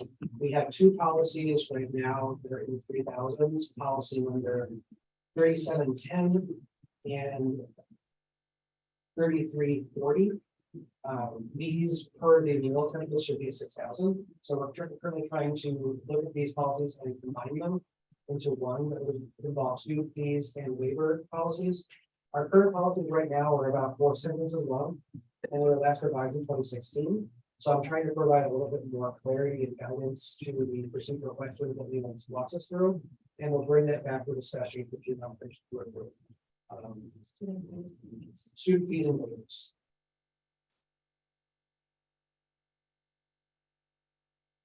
That's it. All right, board member Nichols. Yes, thank you. Okay, so regarding the two policies that you just mentioned, Ross. Other than changing the suite they belong to. When will we see any potential red line language revisions? Is that also the June operations work group, or are we thinking we might do a special meeting just on? I don't know, updated policy? Good question. I don't know the current cadence, we will always refer to it also here, but the red line is something we're working on to share. However, that needs to be shared prior to that. Okay, and thank you for that. Can you also share? Is there something about these two policies that are particularly telling for why we're working, why these two need to be addressed, or? Not specifically, I just know that there's a list of policies we're going to get through.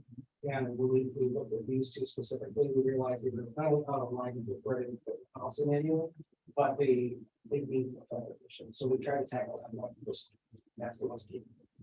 Okay, thank you. And then my follow-up is, when I look at the current policy that's uploaded in Board Docs as an example. The school activity fee waiver policy 3340.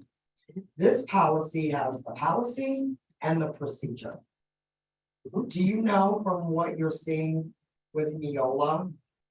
Do the policy templates have like the policy and the procedure together? Oh, okay. Because we had talked Yeah, about. I think being it's why interested in- we hear that. Okay, great, thank you. Any further questions? Board Member Pelton? I have a question about, whether okay. A student has a fee waived. They go through the principal, does the individual school absorb the cost of that fee and its building budget, or is it district? Of district. So we budget all student fees, as a district level budget. Based on the historical balance between, we know that we could budget the higher number of those waivers some waivers each year, so we try to fund it and where we put those waivers. So we don't try and make it be identify on a miss on the revenue side, we try and put that budget based on prior experience. Board Member Nichols? Sorry for you to. Thank you. Okay, so I do have one question, and if this is too in the weeds, just tell me to get back on the balcony. But I'm looking at one of the lines in this policy, that is around eligibility being tied to free or reduced lunch. We've also heard that there's been an increase of children and households who have not completed the free and reduced lunch application. And so I guess I'm just wondering, when we're using that as one eligibility criterion, are we also thinking about what else would need to happen to make sure that as many students and families who are eligible are actually completing that application? Do you know? Well, yes, I know that the eligibility requirements in the Neola template addresses some nuances. They actually address the statutes for 30% explicitly under eligibility. There's two major ways in which those we declare some of the previous status. The application itself, which has been the historical method for decades. Yeah. But we also have direct certification, which comes from the county, that the family only have to fill it. So that direct certification would be the same eligibility criteria. We're going to enumerate that in the new language. Specifically, so that's clear. We're also going to put processes for appeals. And how if we have a situation where application wasn't produced or wasn't completed, excuse me, and processed in a given time, that we'll do the review or look back. Either at the building level or with the threshold to figure out how that will be. Okay, great. That's good to hear. Okay, thank you. Any other board member questions? Okay, seeing no further questions, can I please get a motion to adjourn? So moved. All those in favor? Aye. We are adjourned. Thank you.